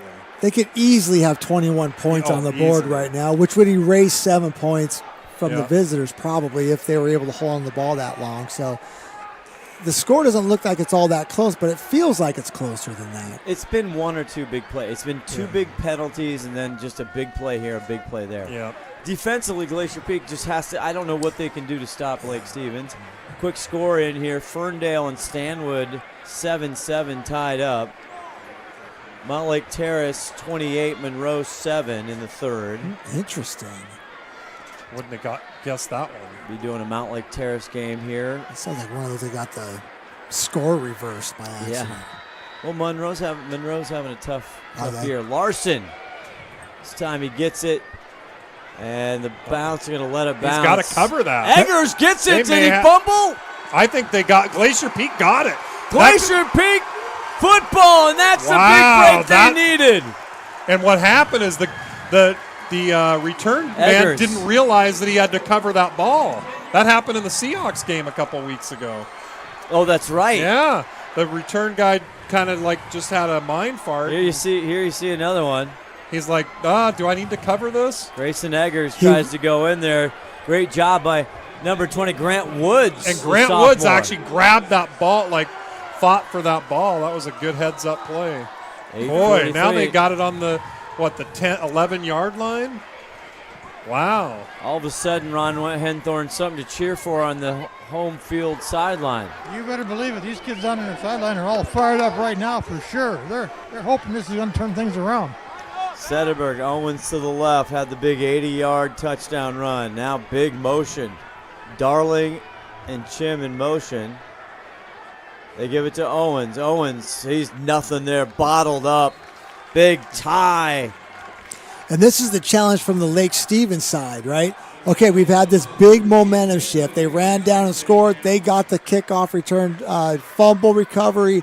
Now, how do we respond to that as a defense, which has struggled a little bit tonight to shut down Glacier Peak getting into the end zone? And so this is an interesting test for Lake Stevens. Isaiah Owens on the sidelines right now, looking for them to throw the ball. Slant route. Kai Brooks, 48 in blue, now the running back. Ron's favorite play, the slant play. Low snap, Sederberg looking left, going left. Oh, incomplete. There's going to be a flag. There's a flag trying to go to Chim. They tripped him up in the end zone. Should be on the 1 or 2 yard line. Pass. Yeah, that was pretty obvious, right? Looked like he tackled him. Looked like he was breaking open and grabbed him by the foot, slowed him down. Sometimes that's a better alternative than not doing the penalty. Defensive pass interference. Still first down. And Jeff, you're saying in high school football, that's half the yard. It's half the distance. It's not 1 yard line like NFL. Yeah. Here you see it again. In the pros and in college, they do it differently. In high school, this would just be a half the distance penalty. That in college or the NFL, that would have gone to the 1 yard line because it was a foul in the end zone. Did you see it that way? Pass interference right there. Yeah. So still 2nd and 9, even though that should be first down. Yeah, It is first down. The marker, I don't know what's going on. They have a second marker. Sennenberg gets knocked down by his own teammate there. Something's going on here. I thought that was a first down. The marker said second down. It should be first down. This should be second down. Now the marker on the field saying third down. What if half the distance doesn't create a first down? Does that matter? Is it an automatic first down? It's not an automatic first down. Okay, so in high school. Oh, that's brutal. Then now it's third down. Yeah, 3rd and 5. They do have an opportunity to get first down. Now they're saying it's fourth down. No, they should have got the replay of that first down for the passing. Oh yeah. Well, they did. So I don't know, and I don't see anybody now. But the box guys flipped it quick. He's got the wrong pass in the end zone. It's up and it's intercepted. Lake Stevens comes up with a big play one more time. My, oh my, it's number 8, Drayshawn Harding. The senior comes up with a big pick. And that's the first interception for Glacier Peak all season. And it Sennenberg's does not first. come at a good time. Not for Glacier Peak, but if you look at the Lake Stevens side, right, we talked about here's their defense now with their backs against the wall. How are they going to play it? And that was a great play by them. It doesn't matter now. It would affect you. See the play one more time. He knows where he's going the whole way. Yeah. Trying to go to big Zach Albright. Now, Albright being 6'5", he needs to throw that up a little bit higher. Yeah. I'm still confused about the down and No, distance. the down, yeah, they had it at third down. I don't know if that would have affected the play call for Shane Keck. Nonetheless, here's Lake Stevens, and Farrell has it, and he gains 7 on the first carry. That was something, Jeff Madsen. Yeah, a lot of times we get these chain crews that they flip the down too quickly, and then when there's a penalty, they don't realize that it should go back to what it was and then leave it, and then the next time there's a down, they flip it again. So sometimes they can be a little off, but usually the crew will catch that and stop it. Yeah, nobody, and I was surprised the coaching staff didn't go crazy. Moser spins, now he hands it off. Oh. Farrell with another Lake Stevens first down. Just some tough running there. And just executing their run game up front, and there's holes in that Glacier Peak defense, and Lake Stevens is exposing those holes at the moment. And it's a little bit of a psychological blow for GP to have it way down there and throw a pick. It's going to be tough to respond from that. Yeah, that's fair enough. We don't talk enough about it. These are high school kids that we got out absolutely. there playing. 1st and 10. Moser fakes it. Now he passes off. Okayama. He's tackled quickly there. Good play by Kevin Bonch. Stephen Bonch, Kevin Bonch. I know his big brother might be watching out there. And they are twins. We verified that. Yeah. A good open field tackle there. 2nd and 6 for Blake Moser. Blake has 2 touchdowns on the ground. Took it himself tonight. 5:33 left to go. Ball on their own 41. Blake back. Now scrambles. Picks it up, and it's complete. And Max Cook with the reception, and just like that, they're at the GP 40. And a great throw by Mouse. Throws kind of across his body, going the other way. Great throw. And Glacier Peak brings the blitz there, the inside linebacker blitz. And when you do that, you don't get to the quarterback. That middle of the field is going to be open, as the linebacker should be there, but he's in the backfield, the offensive backfield instead. So you saw there, Moser understands how to move in the pocket, get himself some time and space. Yep. Under 5 to go here in the 3rd quarter. Farrell, more work, gets another 6. And he's just eating yards. Yeah, they're executing that run game now really well. They're starting to get push on the Glacier Peak defensive front. And you might start to be thinking like that GP defense is starting to tire. Those big guys from Lake Stevens just pushing on them this whole game. 2nd and 4. Ball in the 34. They have scored every time they've touched the ball. Moser far out. Gets it to Cook one more time, and he crosses for another Vikings first down. Boy, they're getting first downs like it's easy. That is going to tire out the defense. No doubt about it. It's like they are bringing in some fresh recruits here. Yeah. You see him subbing here every play. Dane Chapman, 52 in blue, 6 foot 240, the senior. The execution from Lake Stevens offensively tonight has been fantastic. Well, Tom Try always talks about it. We talked to Eric Dinwiddie. It's about their standard. Lake Stevens has their standard. They don't really care about the opponent. They don't care about anything else. Moser here, 1st and 10, gets it over. Price on the near side. He's wrapped down. Then you bring up a great point, Scott. Lake Stevens, their standard is they want to win a state championship every year, and they come close. If they're not winning it, they're coming close every year. That's their benchmark. Well, they won it in 22. They won it in 23. They've been runner-up before. Yeah. They're in the semifinals almost every year. Yeah, when you've done it, it takes the mystery out of how to do it and how to get there, right? Everyone else is wishing that they could be there, and Lake Stevens is working to get there. Yep, and they know they can be there. Correct. 2nd and 6. Farrell. This time he's caught up to, but it takes a lot to drag that young man down. Yeah. Nice play there. The initial tackle, Noah Green, 22 in blue. Blue shirts still flying around, trying to make plays and doing their jobs. We got a 3rd down here and 3.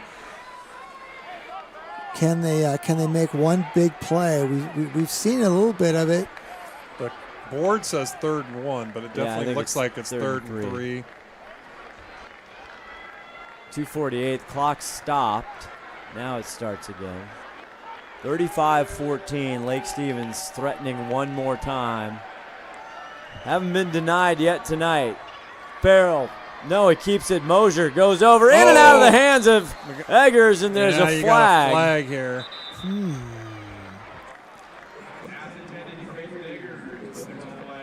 It's coming from the sideline, Jeff. Yeah. What's this call, we think? Look at that. That's going to be a break for GP there.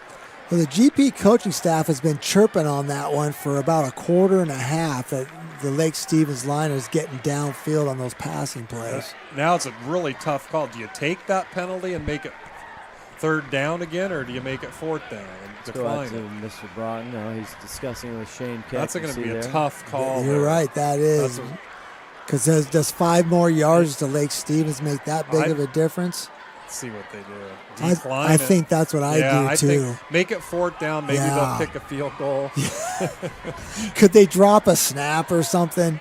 Oh, but they're not going to. They're not going to attempt the field goal. No, I think Tom Try. He's just so aggressive all the time. He's so 4th and 2, no problem is what he's in his 4th mind. and 6 is no problem. So. Yeah.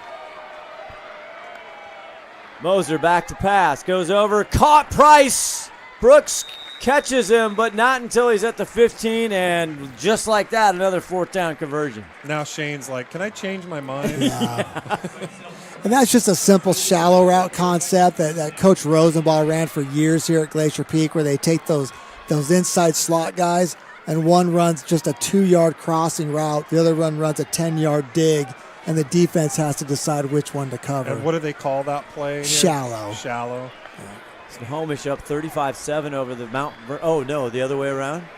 35-7 to Bulldogs. Meanwhile, Seth Price gets a touchdown. Touchdown, Vikings. Might have a But hold. we got a flag. Might be on the white team. Yep, it is. Got the wide receiver out there, I think. So Snohomish down 35-7 to Mount Vernon. As you see, Seth Price, who had the winning touchdown catch over Sumner the opening night, September 5th. What? Yeah. Eli, go! Because he gained yardage, so that's where the spot of the foul is. If he didn't gain any yards. He gained yards before the penalty? Holding on the offense. Beat it down. I love the ref, Mike. Man, a few words. That's great. I mean, James Jenkins, the senior there, he wants to get some particulars. He's talking to him. The problem is the penalties aren't really seeming to affect Lake Stevens at all. Right. They seem to be able to overcome every penalty. They have overcome every penalty. So 1st and 16 now at the GP 21. Empty set, Moser back to pass, looking, now he fires to the end zone, wide open, in and out of the hands of Farrell. He's limping a little bit there, down there. That's a tough matchup for Glacier Peak or any team that's playing Lake Stevens. When they motion the running back out, you can see the quarterback looking toward the running back. Look who's chasing him. Yeah. An inside linebacker on him. Yeah. Farrell's so fast, and he was open too. He just kind of couldn't and Lake hang on. Stevens is going to get that matchup whenever they want it. When they send the running back out into the flat or motion him out into the inside linebacker has to go with them unless they want to put a corner on him and put an inside backer on a slot receiver. Yeah, and a corner can barely hang with That's Farrell. correct. 2nd and 16, Okayama in motion, flips down. Now Moser's got trouble. He goes to the end zone. Touchdown, Price! He got the one called back. He said, give it to me again. And he was wide open in there. Yeah, that was a little scramble drill there in the end zone where that wasn't the initial play. He wanted to go to the fullback, but the defensive end was in his face so fast that he had to step up in the pocket, and the receiver was actually running across the field for the bootleg, saw his quarterback step up, and then went back. Yep. And that makes it really tough on a defensive back. And an accurate throw and with a little bit of steam. I mean, it was a nice throw by the quarterback. How good is Blake Moser? Oh, he's good. He's really good. Now he's got a lot of good people around him. Mooring puts it through one more time and almost to their average at 41-14. But 6 possessions, 6 touchdowns. They are batting 1,000 right now. Let's hope the Mariners can do as well. Let's go, Ems. Let's go. McDaniel's Do-It Center is located in beautiful Snohomish, Washington. Locally owned and operated for over 40 years, they are proud to provide the Snohomish Valley with exceptional hardware, tools, lawn and garden, and sporting goods products. Their commitment to delivering legendary customer service and their outstanding employees continue to make McDaniel's the best and one of the most recognized do-it-best centers in the nation. Stop by and experience for yourself the difference between McDaniel's and the big box stores. Discover why so many people are choosing to shop at McDaniel's. We don't really think about it until this happens. Don't get backed up. Call Wesco Septic Service. They are the sustainable, environmentally friendly choice. Wesco uses a recycling process that returns clear, clean water. They offer septic service and repair for both King and Snohomish counties. Wesco Septic Service is a local, family-owned business, so you can count on reliable, environmentally friendly service. Call them today.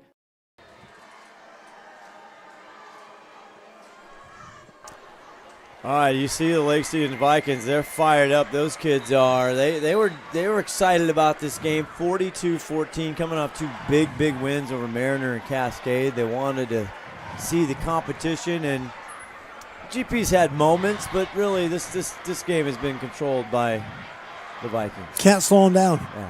Yeah. Mooring on to kick. Owens into the end zone one more time. Deep in the end zone. And Scott, we got to see O'Day, and they're ranked number 1 in the state, I think, or number 2. I think Lake Stevens' offense looks better. Very different. Completely different, but that would be an interesting contest. I'd love to see it. I would too. Because you got Monty Kohler and you got Ja'Shawn Wilson, and then Stringfield, they're getting their number 1 running back. That's true. They didn't have their quarterback. No, they had their backup quarterback. So, their starting quarterback, Larvette, he's back. They got the win against Eastside Catholic. They did. They won that game. Tight game, right? Yep. But you're right. That would be a great matchup. How do we make that happen? Sederberg gets it to Owens. Owens makes a move. Now he'll just get out of bounds around the 25-yard line. He's shifty. Yeah, he still He's picks a great up player. about 4 or 5 yards with nothing there. Boy, looking over the top 25 college matchups tomorrow, gentlemen, not a lot to sink your teeth into. What we got? We said the Huskies in Maryland. Yeah. What else? I mean, you got Wisconsin at Michigan, but Wisconsin's having a tough year. Illinois at Purdue, that might be interesting, but nothing. Penn State at UCLA. It's got some. Brentwood's got some issues over there. Vanderbilt at Alabama. Okay, now could that be interesting? Let's go, Vandy. Remember what happened last year? Yeah. Let's go, Vandy. Sederberg. Oh, now he's going to loft it up for Zach. He was. I know there was a lot of grabbing and stuff. A lot of grabbing. The wedge was right there, weren't you? I was right there. I think you could actually call Albright for offensive pass interference. I saw a little bit before that too, I thought. I was expecting, Ronnie, you to get out there and maybe try and catch that one. Tip that ball away. About 10 yards out of my reach. 3rd and 6, ball on their own 24. There you see the big fellas. And now, if you're Glacier Peak, you're just working on your own stuff, right? You're just trying to execute. Sederberg back. Quick pass over to Michael Darling. Darling out of bounds. Says he keeps in bounds. Bring up 4th down, though. Yeah, I'm curious what Coach Keck decides to do here. Obviously, if you want to win the game, I think you go for it. But if you're, you almost have to. Yeah. 1:13. You're basically starting the 4th quarter here. Yeah. Everybody looking down at their 4th and wrists, their wristbands. 4th and 3 on their own 27. Let Isaiah Owens take it. Yeah. It's worked for him all night. Oh, no, they're going to pass. Wow. And it's caught. And it pays off. And Chim gets it down. Great catch by him. He's brought down by Ramsey. That's his first reception tonight. It is a big first down by Chim. And the quarterback looks good when he's standing there in the pocket. He's a big, tall guy. He throws the ball really well. The ball's on the money. He's got some zip on it. Very composed back there. 3 catches for 71 yards for Chim. Yeah. Oliver, 6'3", 185. Yeah. And only a sophomore. A sophomore. This time Owens. And nothing doing, and the Vikings maybe gets back to the line of scrimmage. And talking about high school, tonight this was a big game coming in, just a 2-4A, undefeated. But tomorrow, Puyallup, another Vikings, the other Vikings down south, they take on the Spartans of Sumner. Ooh. And that looks to be a really good game. Mm-hmm. Both ranked opponents. Yeah. Where is Sumner at now after the Lake Stevens loss? Are they top 5? They're in the. I think they're still top 5. 2, 3. Yeah. Top 5 and more. We're going to head to the 4th right after this. Les Schwab changed the tire game more than 70 years ago. Today, we still believe you should get more from less. Like more hustle, less hassle. More of the best service around, less of the runaround. Because we include America's best tire warranty in every tire we sell. So you get more unbeatable warranty, less charging you extra. It's why we're more than proud to say, you get more from less. Seattle Sports on all your streaming platforms. Subscribe now for inside info on the Mariners and Seahawks. Brock and Salk, Bump and Stacy, Wyman and Bob. Just subscribe. Stream the local sports leader live on YouTube. Seattle Sports. Like each other. All right, all the action there on Seattle Sports glued to the radio. Here, Rick Riz and the gang as the national team comes in on Fox FS1 tomorrow night for 5:30 start for the Mariners and the Tigers. Owens breaks up. Looks like he might have broke through. Yeah, he almost got through that.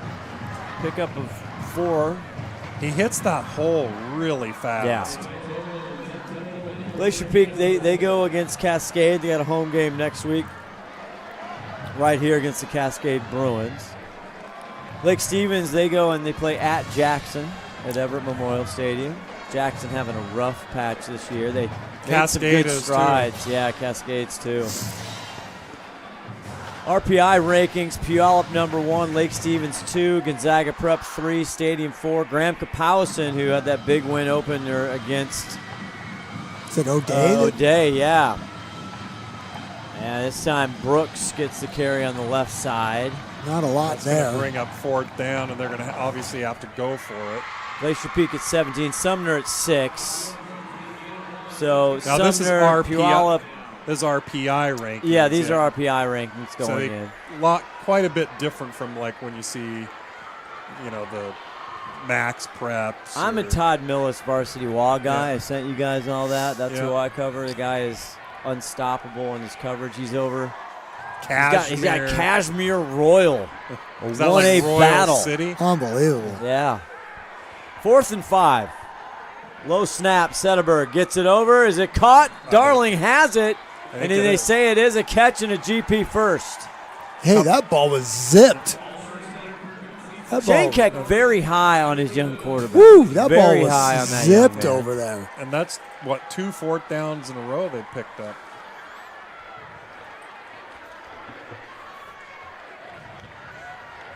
So it'll be interesting in 4A as just looking at the schedules, right? There's just not a lot. There's some possible interesting games, but conference play is, I don't know, it's top heavy, I'll say. In Wesco, Wesco, but even you look at SPSL, so you have Grand Capaus in there. You look at different, right, in the Metro leagues, they're top heavy. That pass is caught on the far side, out of bounds, and we got a flag. that's Kowalski. Oh. Late flag? It was right when the pass was caught, so I think it might be interference on something. Nope, now we see a holding.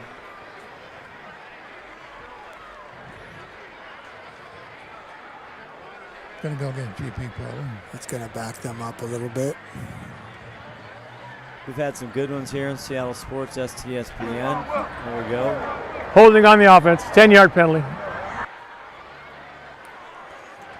We had, again, Steve, that game last at Pop Keeney, we had Skyline, Bothell. Now Skyline looking like it has some strength going into 4A in the Kinko Crown League. Yeah, that was quite a game. That was a surprising effort from Skyline, and we loved the energy of that staff and what they were doing with those young men out there. Peyton Pallure. Yeah. The Coug, Tim. Gosh. Former Coug. Coug family, yeah. for sure. Oh, he had those kids flying around. 4th quarter. Flipped it out. Does he catch? Yes, he does. Owens tried to do something, but he was stumbling backwards, and a good play there by the Vikings. He's lucky he caught that, too, because that would have been, I think that was going backwards. Yeah, Caden Blanchard, and what do we got here? Live ball. I was going to ask you about that. It looked like it was passed backwards, like maybe he was going to double pass that if he were to catch it and throw it again. Yonesaka was slow to get up here as he's getting walked off screen as you see the Grizzlies. So for Glacier Peak here, Steve, what is Coach doing now? I mean, you're down 42-14, 9:51. I mean, you're going to keep trying. Your effort level is going to be up, but now you're just trying to learn for the rest of the season. Well, if I know Coach Keck well enough, he's trying to win this game. And he's trying to call what he needs to call to win the football game. It seems out of reach maybe a little bit for us, but I just know Shane well enough to know that, hey, we're going to score, we're going to stop them, we're going to score again, and we're going to put the heat on them, and somehow we're going to come out. So I don't think he's thinking that way, I guess is what I'm trying to say. Yeah, I think you're right. I think he's thinking, I'm not going down without a fight here. Yeah. I mean, obviously it seems a little louder now. We got. Oh, this is interesting. We got captains out. What is going on? Here's what's happening. So, a couple of years ago, the state implemented a discriminatory policy where if there was some discriminatory language used or heard by the officials or another player and it was reported to the officials, then we basically stop the game and get both teams together, captains and coaches, and explain to them that it needs to stop. The AD's involved. And if the AD, if it happens, multiple times, we do this every time it happens, and if it happens enough, then the AD's discretion, they can call the game. Wow. I just want to tell you right now, that's great. Nobody has Jeff Mattson in their booth. No, this is it. STSPN, Nobody has a rules expert in their high school booth. We basically have Dean Blandino. We got Blandino, Pereira, put them all together. And you got Matson in the booth. Nobody does this. We got replay. Wow. We got replay. I mean, we got the wedge on the field. Unbelievable. Todd Elvig, the executive producer, 5-tool player. In fact, I think we gave him a 6. Didn't we give him a 6-tool? We took at it the back. ODA We had to game? take it back. No replay against Bothell. We had to take it back. Yeah. He's got to re-earn it. I do want to take. You can't just give out 6 tools. This is his 16th year, our 14th year. I can't tell you, gentlemen, how much effort and time and energy and technology this guy puts together. We got multiple cameras. Look at these great shots you're getting in high school football. Refs are mic'd up. Refs are mic'd up. He was here at 7 o'clock in the morning. Seriously, I did. I called him. He's like, been here for 3 hours. He's got the clock up. He's got we got down the and scoreboard. distance. Look at the just unbelievable production value. STSBN Seattle Sports, our first year here with Seattle Sports. We hope you enjoy it here. Well, not that we're tooting our own horn. No, I mean, you got to hear us, but hopefully you turn the sound down. The clarity of this picture is fantastic. It is. It's absolutely high quality. 9:46, we're back at play. Thanks for explaining that, Jeff. Fumble! Oh, no. And Sederberg, I think, pounced on it. Ouch. Fumble! Fumble! I think you're right. I think you're Oh, Roddy. Nobody has the wedge either. I just want to put that out there. Absolutely not. There's only one wedge out there. There's only one. Thanks for confirming that, Ronnie. Appreciate you, man. Well, I'm still on here. I know you are. You're right on it, actually. I can see where you are, and you're right on that. You saw that clearly. 9:06 left. Now 3rd and 25. Open up the playbook. Open up the playbook. Sederberg. Oh, run it. You have time. He's going to get it. Oh, pass it out. It looked like It looked like there should have been a flag coming up there. I'd love to see that on replay. Oh, he was kind of all over him early. Albright, 2 fridges, 2 freezers, Albright. Okay, watch this here. Yeah, you can't really see it. Yeah, you from that can't. But angle. it's like he couldn't get his left arm up. Like his left arm got pinned. There was sideline coaches think it was interference. Oh, too. absolutely. Definitely got to him early. Oh, now you're 4th and 25. Zach Albright just couldn't quite bring it in. Yeah, he's being held. It looked like his left arm was pinned somehow. We couldn't see it from our angle, but tough call. 8:50 left to go. Now Zach has to go back and do the punting duties.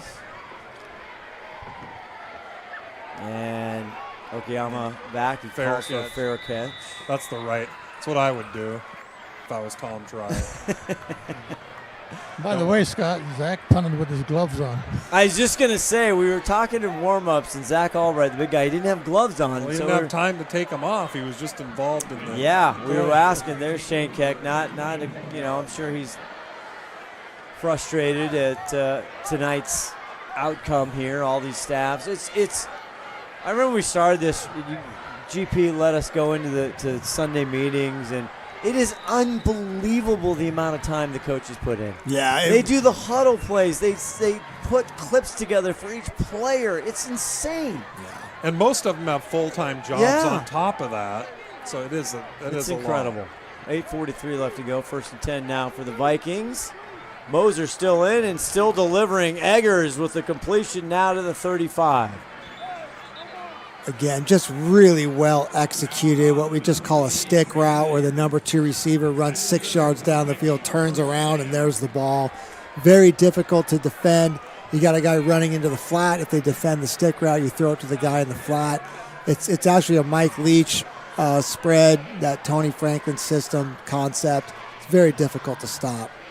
Everything's Mike Leach in football these days. Kind of is. Moser and Farrell still in here. 8:16, 42-14.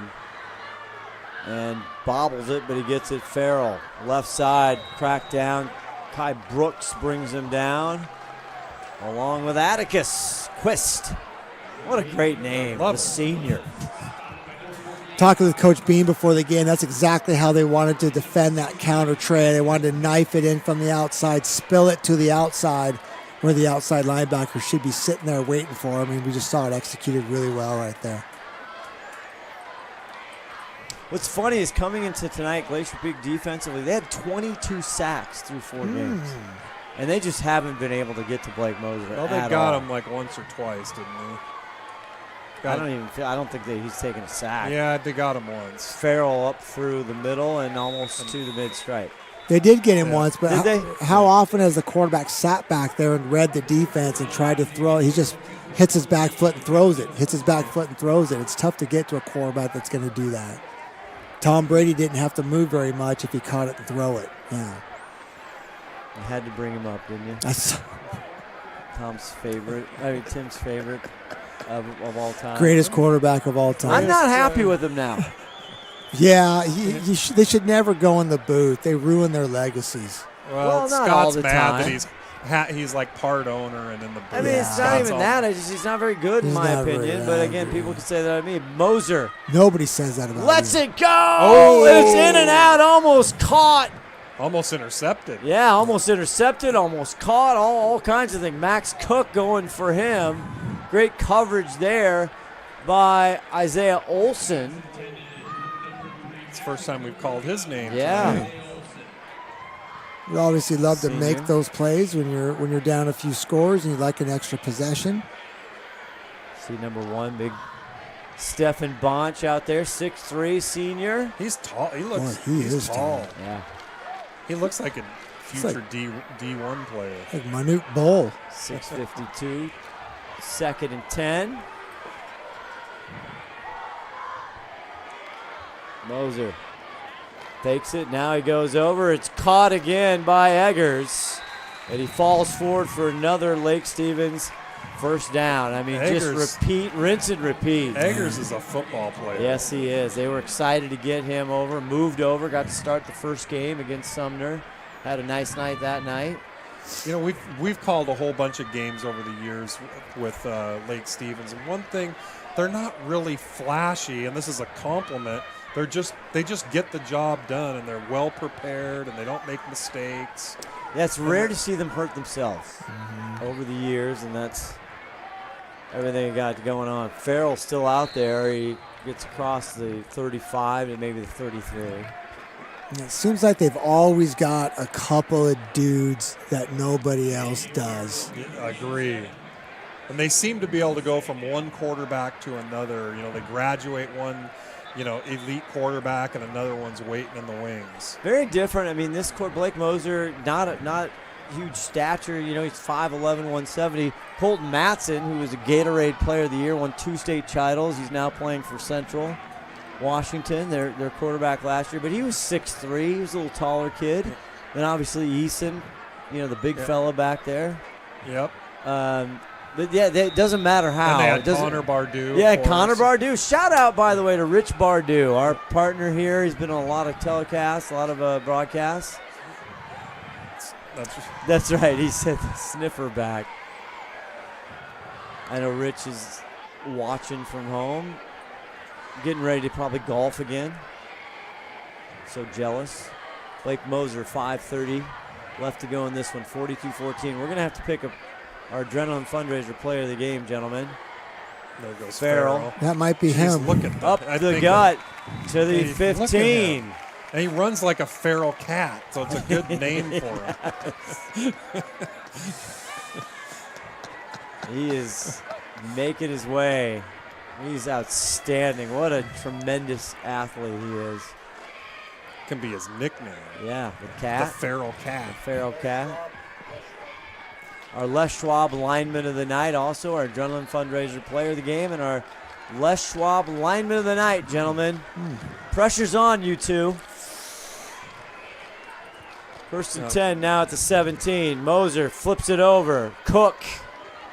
Max waiting for his blockers, and GP wraps him up. I see a flag, though. Probably going to get holding right there on the offense, the wide receiver out there, but a lot of blue shirts to the ball still. The game looks to be a little out of reach, and you got blue shirts just flying to the ball to make the stop. That's a testament to Glacier Peak's program and what they built here, that they're still playing that hard in a game that's looking more and more out of reach. Is that what it was, blocking the back? Probably on a receiver. Yeah. Legal block in the back on the offense, 10-yard penalty. Those defensive backs know just when to turn when those receivers are coming to get them. They do. You'll usually see it when they're running to the outside. Yeah. Too.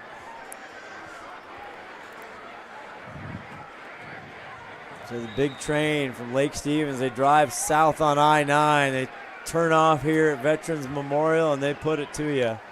Moser's going to keep it. Oh, boy. Moser, and he kind of slips down to the 10-yard line. Kind of a funny drop there. Pretty much got all the penalty yards back and then some on that play. Yeah, Noah Green with the tackle. But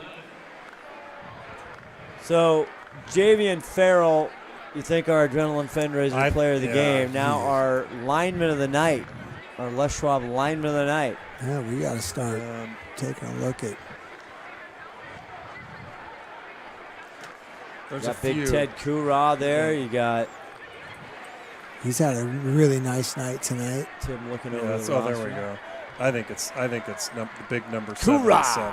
Got hurt a few times and then kept coming back in the game. Farrell taken down, and Michael Darling slips through and makes a tackle. Now another flag, late flag though. Jenkins in there. That one's probably going to be of a 15-yard variety coming in that late. That's exactly the phraseology that was in my mind as well. The 15 variety. That's a variety pack. Let's see here. Listen to Jim Broughton. Foul on Lake Stevens. Mm-hmm. Ron, did you hear something down there? Did you hear anything happening? I hear nothing happening except this lights going on. Coach Try doesn't like it. He's filling up. He's walking out. Here he is. He said the officials heard enough. Let's get a Jeff Mattson. I mean, again, you've been doing this forever. How much, you know, all these coaches, they know you. You know, they know they're impassioned right on the sideline. How much gruff do you take? Where is it? You just know they're just venting. Yeah, I mean, most of them. I mean, Steve can attest to this. It's a light switch. Coaches get in the game mode. You know, they're in coach mode. And we just have to try to be the calm in the midst of the storm when we're out there. He was probably talking to the ref, to Jim, about, you know, a dead ball personal foul means the late guy probably gave a push after the play was over. And a lot of times we don't see that first one. We see the second one. So he was probably saying, hey, that guy pushed my guy. So they just have a little conversation. We just let them talk a little bit. That hit the ground. I thought it was to Okayama, but then it landed in with Cook. I'd like to see a replay of that. It looked like he caught it from here. I thought he did too. It went over the head. He did catch it, but I think he put his knee down. Oh, he put his knee down. Okay. That makes good thing we have Ron. Oh my gosh, we wouldn't have known what was going on without the wedge. Here's another look at it. Did he tip that, Ronnie? Did two tip it? I didn't see the tip. But either way, he definitely had his knee down when he caught it. So fourth down here, a rare fourth down, but they've converted every one. Now the officials are chatting about. There's a lot going on here. Is it a fourth down or is it third down after the? No, because the marker says there was fourth. the flag, and it should have been down. Well, no, that was. But this was after the play, so I think play. it's right this time. I'm looking over to Jeff Mattson. He's just shaking his head at this point. Fourth and long here, and they're going to go for it. That's a little surprising, right? Yeah, maybe kick the field goal maybe here, work Tom. on your PAT game here. Yeah. Oh, somebody's calling a timeout. I think Coach Keck was down. I think Coach Keck, I thought I saw him down. Yeah, timeout, Glacier Peak. I think if you're Lake Stevens, you kick the field goal here. We'll take a quick break. We'll come back, and we'll see what happens. We don't really think about it until this happens. Don't get backed up. Call Wesco Septic Service. They are the sustainable, environmentally friendly choice. Wesco uses a recycling process that returns clear, clean water. They offer septic service and repair for both King and Snohomish counties. Wesco Septic Service is a local, family-owned business, so you can count on reliable, environmentally friendly service. Call them.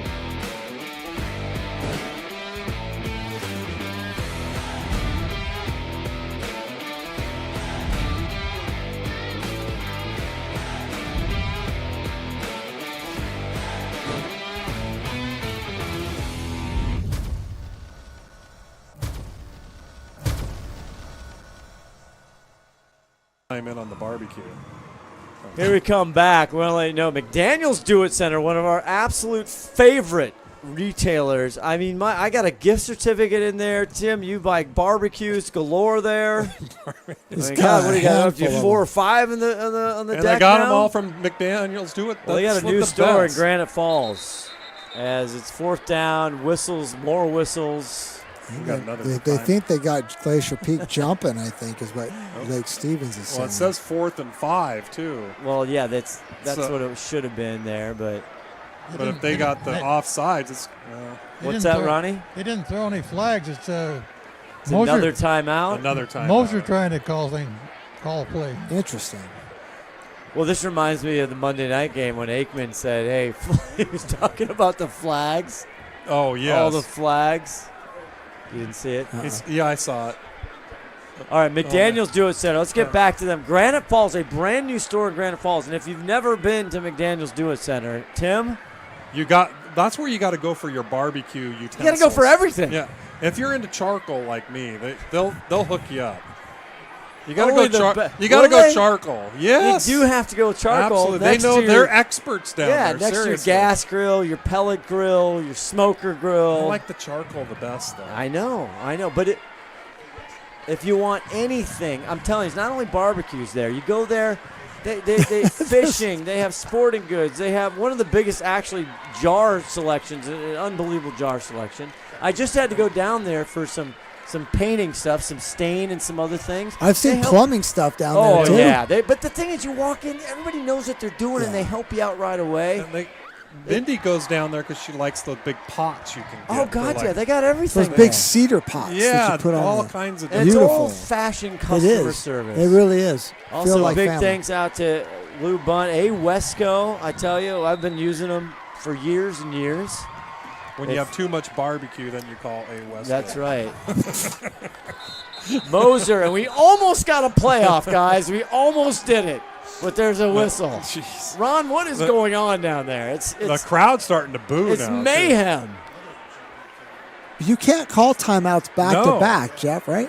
Oh, you can. Thank you. In high school, that's 3 timeouts. Yeah, in a high row. school you can call that. You can call back-to-back timeouts. What he just didn't get enough. He ran out of time on the first one. What I'm are not we sure doing? what's going on here. That's 3 timeouts.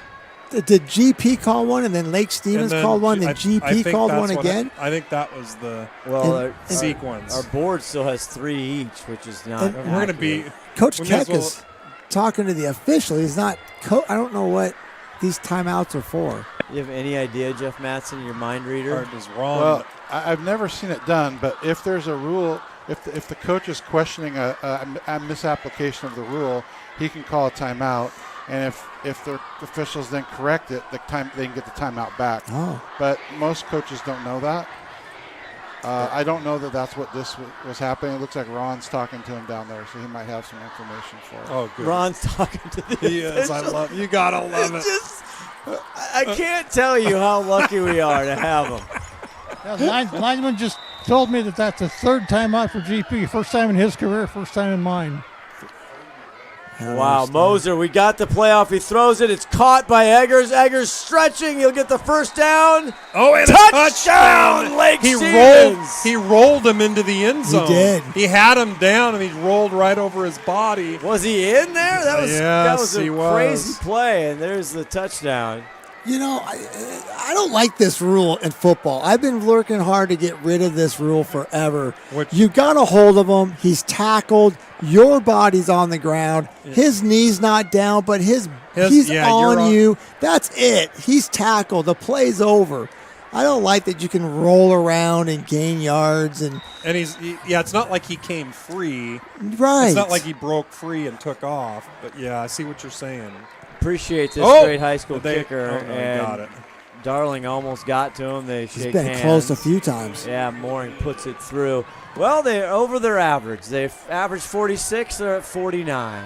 Even with the 3 timeouts I was just in a row. Say, how did they execute that play?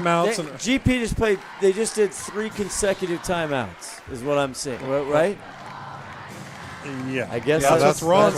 Ron, that's what you're saying. Yeah, that's what the lineman told me, so that's got to be true. I've never seen that either. We didn't see Coach Keck talking to his players, but he was talking to the officials. And what Jeff was saying is that he was hoping to change a call maybe. Maybe he thought they misapplied a rule or something. Right. And, it's hard to say. He could just be, ask him a question. Who knows? But either way, 3 timeouts in a row. And it didn't stop the touchdown. Well, 49-14, 3:05 left to go. Boy, we just cruised through the first quarter, second quarter, had a nice halftime. And then we came to a halt. And it's been a slow roll. We're sitting in traffic, kids. It's I-5 at rush hour. It's Highway 9 at 4 o'clock in the afternoon. By the way, I want to document it here in the I beat you to the Starbucks as our pregame production meeting. You did. I saw you drive by me on Highway 9. You just picked the correct lane. I had to call you for the one out of 30 times. You beat me by like 30 seconds. You were still in your car when I got called you there. to see if you wanted something to drink. You gave me the Heisman, though. You said no. Here comes Mooring. Kick it out of the end zone like he does every single time. So Lake Stevens, anything can happen. Hopefully they still stay healthy. They'll be contending for the state title. There's no doubt about it. This is a good team. Nothing, we don't have any confirmation, but hopefully STSBN is there for some playoffs. They're always great to us up there. The great AD at Lake Stevens High School. All the ADs are terrific. Yeah, we'll call Jason the AD up there and see what's going on. But we still got a few weeks left to go here. Football, we got several games. Lake Stevens will run the table from here on out as far as until they get to the playoffs. And I don't see them getting challenged till they get 2 or 3 games into the playoffs. Chihuahua knocking them off last year. They had a lot of injuries stumbling into that. Here's Sederberg over the outstretched hands. Call falls incomplete. Trying to go to Chim. Ball just a little high there. That was that stick route we were talking about earlier. There's actually a double stick route right there, and he's open. And he just got a little too high. Yeah, so Lake Stevens' schedule, right? They have Jackson coming up, and then they go to Ferndale, the Golden Eagles. Ferndale, that could be interesting. Then Kamiak, the Knights, and then Arlington, a completely different team, reloaded this year. Coach Gregg up there. They lost every senior they had. So, again, young team. They're making their way, but always they kind of knocked Lake Stevens out of the Wesco, their first Wesco 4A championship in years. Had like a 60-game winning streak in Wesco. Right after Glacier Peak had beat Arlington the week before, and then Arlington goes up there and beats Lake Stevens. That was... GP has Cascade, of course. Then they have to play Arlington now in the Wesco 4A. Then Jackson, and they'll end the season with Kamiak. So they should also get a chance in the playoffs as well. And we'll see where they end up. But GP Arlington could be a good game. Yeah, actually it could. You see how far Arlington's climbed since the beginning of the season. Unbelievable. Is there a whistle? I think maybe Coach Keck called his 4th timeout. Don't they know our table is reserved? Well, you get an extra timeout when you call 3 in a row. 3 in a row, you get a bonus. Hey, it's trick or treat, okay? The line judge sent one of the Lake Stevens players off for an equipment issue. Oh, okay. You got Colton Fink out here on the right wing replacing Albright. Okay. Appreciate that. Thank you, Ronnie. Sederberg. Fakes it. Now gets it over. Dangerous pass. Oh, my. Almost in the hands of number 20. Yeah, he was trying to go to Bunch. Really well played by Lake Stevens, that corner. He read that play, and he knew what was coming, and he was going to go catch that thing and score. He jumped the route. He Tilgman, really did. that's Tilgman, Brian Tilgman, the senior. That was danger. 2:05 left to go. Glacier Peaks decided to punt it away. Probably a smart move. Yeah. Deuce Wilson, the single return man there for Lake Stevens. Albright with the gloves. Now gets a GP bounce. Albright, boy, he is a heck of a player on the hard court. Basketball for GP. That's not that far away from... What are we, about 6 weeks away from? I don't know. Hockey started, so that means basketball is not too far behind. Well, high school basketball. Yeah. Yes, sir.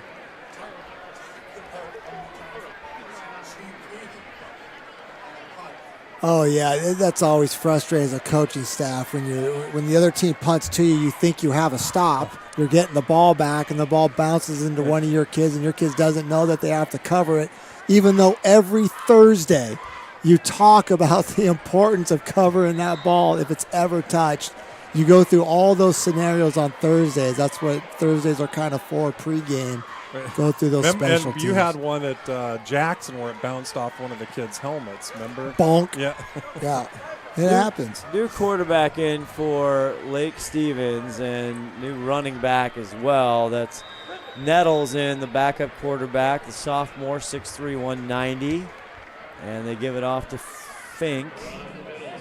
Number 1, Colton Fink, a junior. As you see, Glacier Peak kids. Let's talk about that for Glacier Peak. Once you take a game like this, a lot of hype and everything else, it doesn't go your way. What are you saying Monday to the kids? Yeah, I think you're trying to find two things. You're trying to find what you did well. You're trying to show them if you execute what we're working on, look at good things can happen even against a really good opponent. Now here's where we fell down and didn't execute what we wanted to, and why they scored 49 points. Pink, he's taken down there.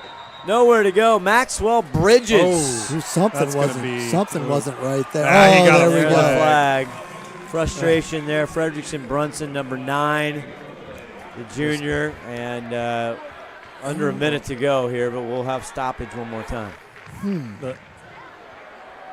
I'd like to see that one again. Well, what happened is way after the play, he just kind of flinged him and tried to strip the ball out. I see. But the ref had blown the whistle 7 times. Yeah, but I think that's what you're looking for. You're looking for what were the positives. Let's show the kids on film. There you go. We're watching the penalty. Just trying to get the ball out. Just trying to rip the ball out. Yeah. I got you. Which is good if it would have been about 5 seconds earlier. Yeah, when the whistle blows, that means stop play. So. Atticus was making his case there at the end. It's killing mockingbirds. So our Adrenaline Fundraiser player of the game, number 5, Javion Farrell. Jay Farrell, what a player that is. I don't even know what his yards were. We don't have stats. It's the only thing we don't have is live stats here at STS. We're working on it. Fink, handoff, and he gets a few here as clock is running. We know Glacier Peak has no more timeouts left. But even though it says on your board, there's just the board operator not doing. Oh, this is gonna. Oh, they stopped the clock. Oh no, it's going. I should just finish it. It's going every 2 seconds. Yeah, that's okay. Reason. That's what it is. I noticed it a couple minutes ago. And that's going to do it as both teams kind of head to their sidelines. 49-14. The final here. Well, we said something had to give, and GP gave it. Or took it. Took it, gave it, whatever you want to call it. Ron the Wedge Henthorn is down there. He'll try and get our player as quickly as possible. An interview. Our Adrenaline Fundraiser player again, Javion Farrell, and our Les Schwab lineman of the night, big 7'7", Ronnie, Ted Kura, 6'5", 265. That's got to be a two-freezer situation. Big thank you to our head referee, Jim Bratton there.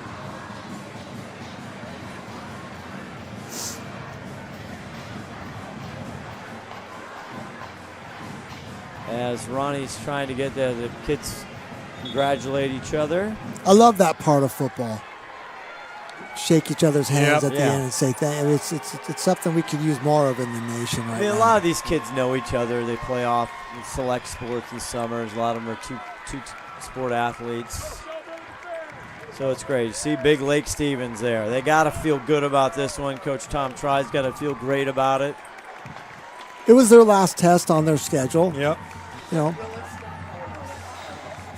Well, Alex is getting Alex or Caracale here is getting things. Everybody rushing to get the things. We'll see if Ron getting players sent over. Maybe no. Ronnie, you gonna grab somebody before they go over and?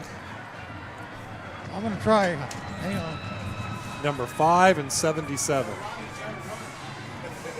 Yeah. Get your old Ohio State days. Let's go, Mighty Cyclone. Put the uniform back on.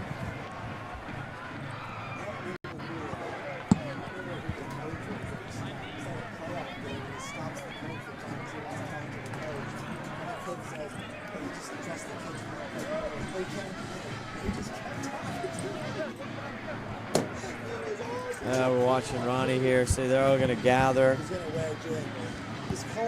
He might give the speech. Yeah, he'll be there in a second after he gives his. Well, they're doing their post game here. Oh, they're doing a prayer over there.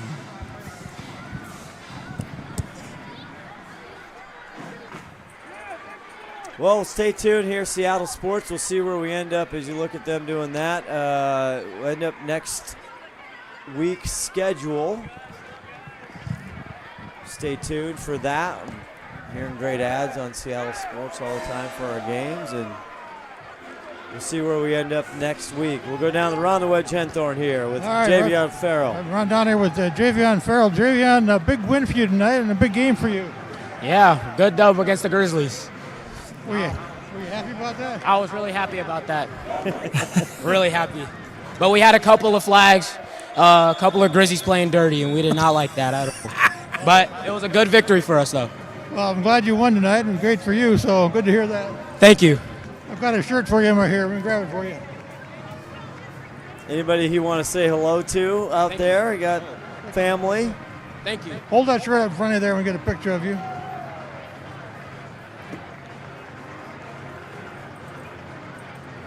There you go, our Adrenaline Fundraiser player of the game. Thank you. Who's watching you out here tonight, my friend? You said what? Who's watching for you out here? I don't know, just my family right now. You got your mom out here? Yeah, my mom, my auntie, and my grandma's here. Who's your favorite fan? My favorite fan is my mom. Then I'll give her this shirt here. Your mom needs a big shirt. Okay. Thank you. I'll catch you later. Getting now 77, our Les Schwab lineman of the night. That's Javion Farrell. Let's see if I can go catch him. He's back over here in the other crowd. Yeah. He's way down.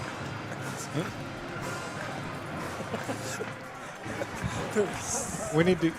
So apparently there's some chitter chatter We need to get Ron an assistant so they can go. Yeah, we do. We don't want to make Ron. Let's run add another across person to this crew, Todd. We need an intern. Yeah, we got to get it. We need a stage director. Oh, here we got him. There we got him right there. There he goes. Let's go down to Ronnie. Oh my gosh, Caden, you're like almost as tall as I am, man. Thank you. Thank you to my mom actually for that. Oh, thank you, Mom, for that. Well, how'd you like it down there in the trenches today? Oh, I loved it. I loved every second of it. Like what me and my brothers do down there, we play for the guy next to us. So I'm nothing without them. So I all respect to my teammates. I love them. So, anything you want to talk to about your fans out there tonight? I got a lot of support tonight. Today is actually my birthday. I just became an adult, so. 18? Wow. Officially 18. You can go drink now. Oh, I still got 3 years. Yeah, legally drink. Yeah. Okay. So But, you're our player of the game, or lineman of the game, man. Let me get a shirt out here for you. Thank you. And your parents out here? Yeah, my parents are somewhere over there. I can go grab them. Oh, let me get a shirt for you. Live in the night. Happy birthday. Yeah, happy birthday. To Mr. Kura. Lineman of the game, and then I got another shirt here. Who do you want to give it to, your mom or your girlfriend? My mom for sure, 100%. I love her. Good choice, young man. Good choice. Anybody else watching from home? I got family all over, but I just want to say thank you guys. You got me here to this point, so love goes out to all you guys. Thank you. All right, good luck with the next game. Good luck on your career. Thank you. You bet. All right, back to you, Scott. I'll see if I can get Ty here in a minute. Well, thank you. Happy birthday to Ted Kura. Big 7'7", 6'5", 260. Hey, Mom. Tell me about this young man. Oh, he's just wonderful. Yeah? He's an awesome kid who is an adult today. Yeah. He said he got his height from you, but I think he's a lot taller than you. He did. Yeah, I did all the work. I fed him. So technically it is for me, right? I fed him. You did a good job. Thank you. He's got a a wonderful shirt for you human. too. Oh, thank you. That's awesome. Good Thank luck to you. you guys next week. Thank you. All right. That's a great job there, Ronnie. Happy birthday again to him and everybody. I think we're going to call it, Ronnie. We're gonna call this one. I want to thank you, Ron, the Wedge Henthorn. Nobody does it like the Wedge. Todd Elvig, our executive producer, 5 tool player, Steve. Hollywood Hannon, Coach Hannon bringing it as usual. And, of course, Timothy B. Boyle, thanks for coming back. Of course. All right, Scott Oshman saying it's so long. It's the Lake Stevens Vikings 49, the Grizzlies of Glacier Peak 14. So long, everybody.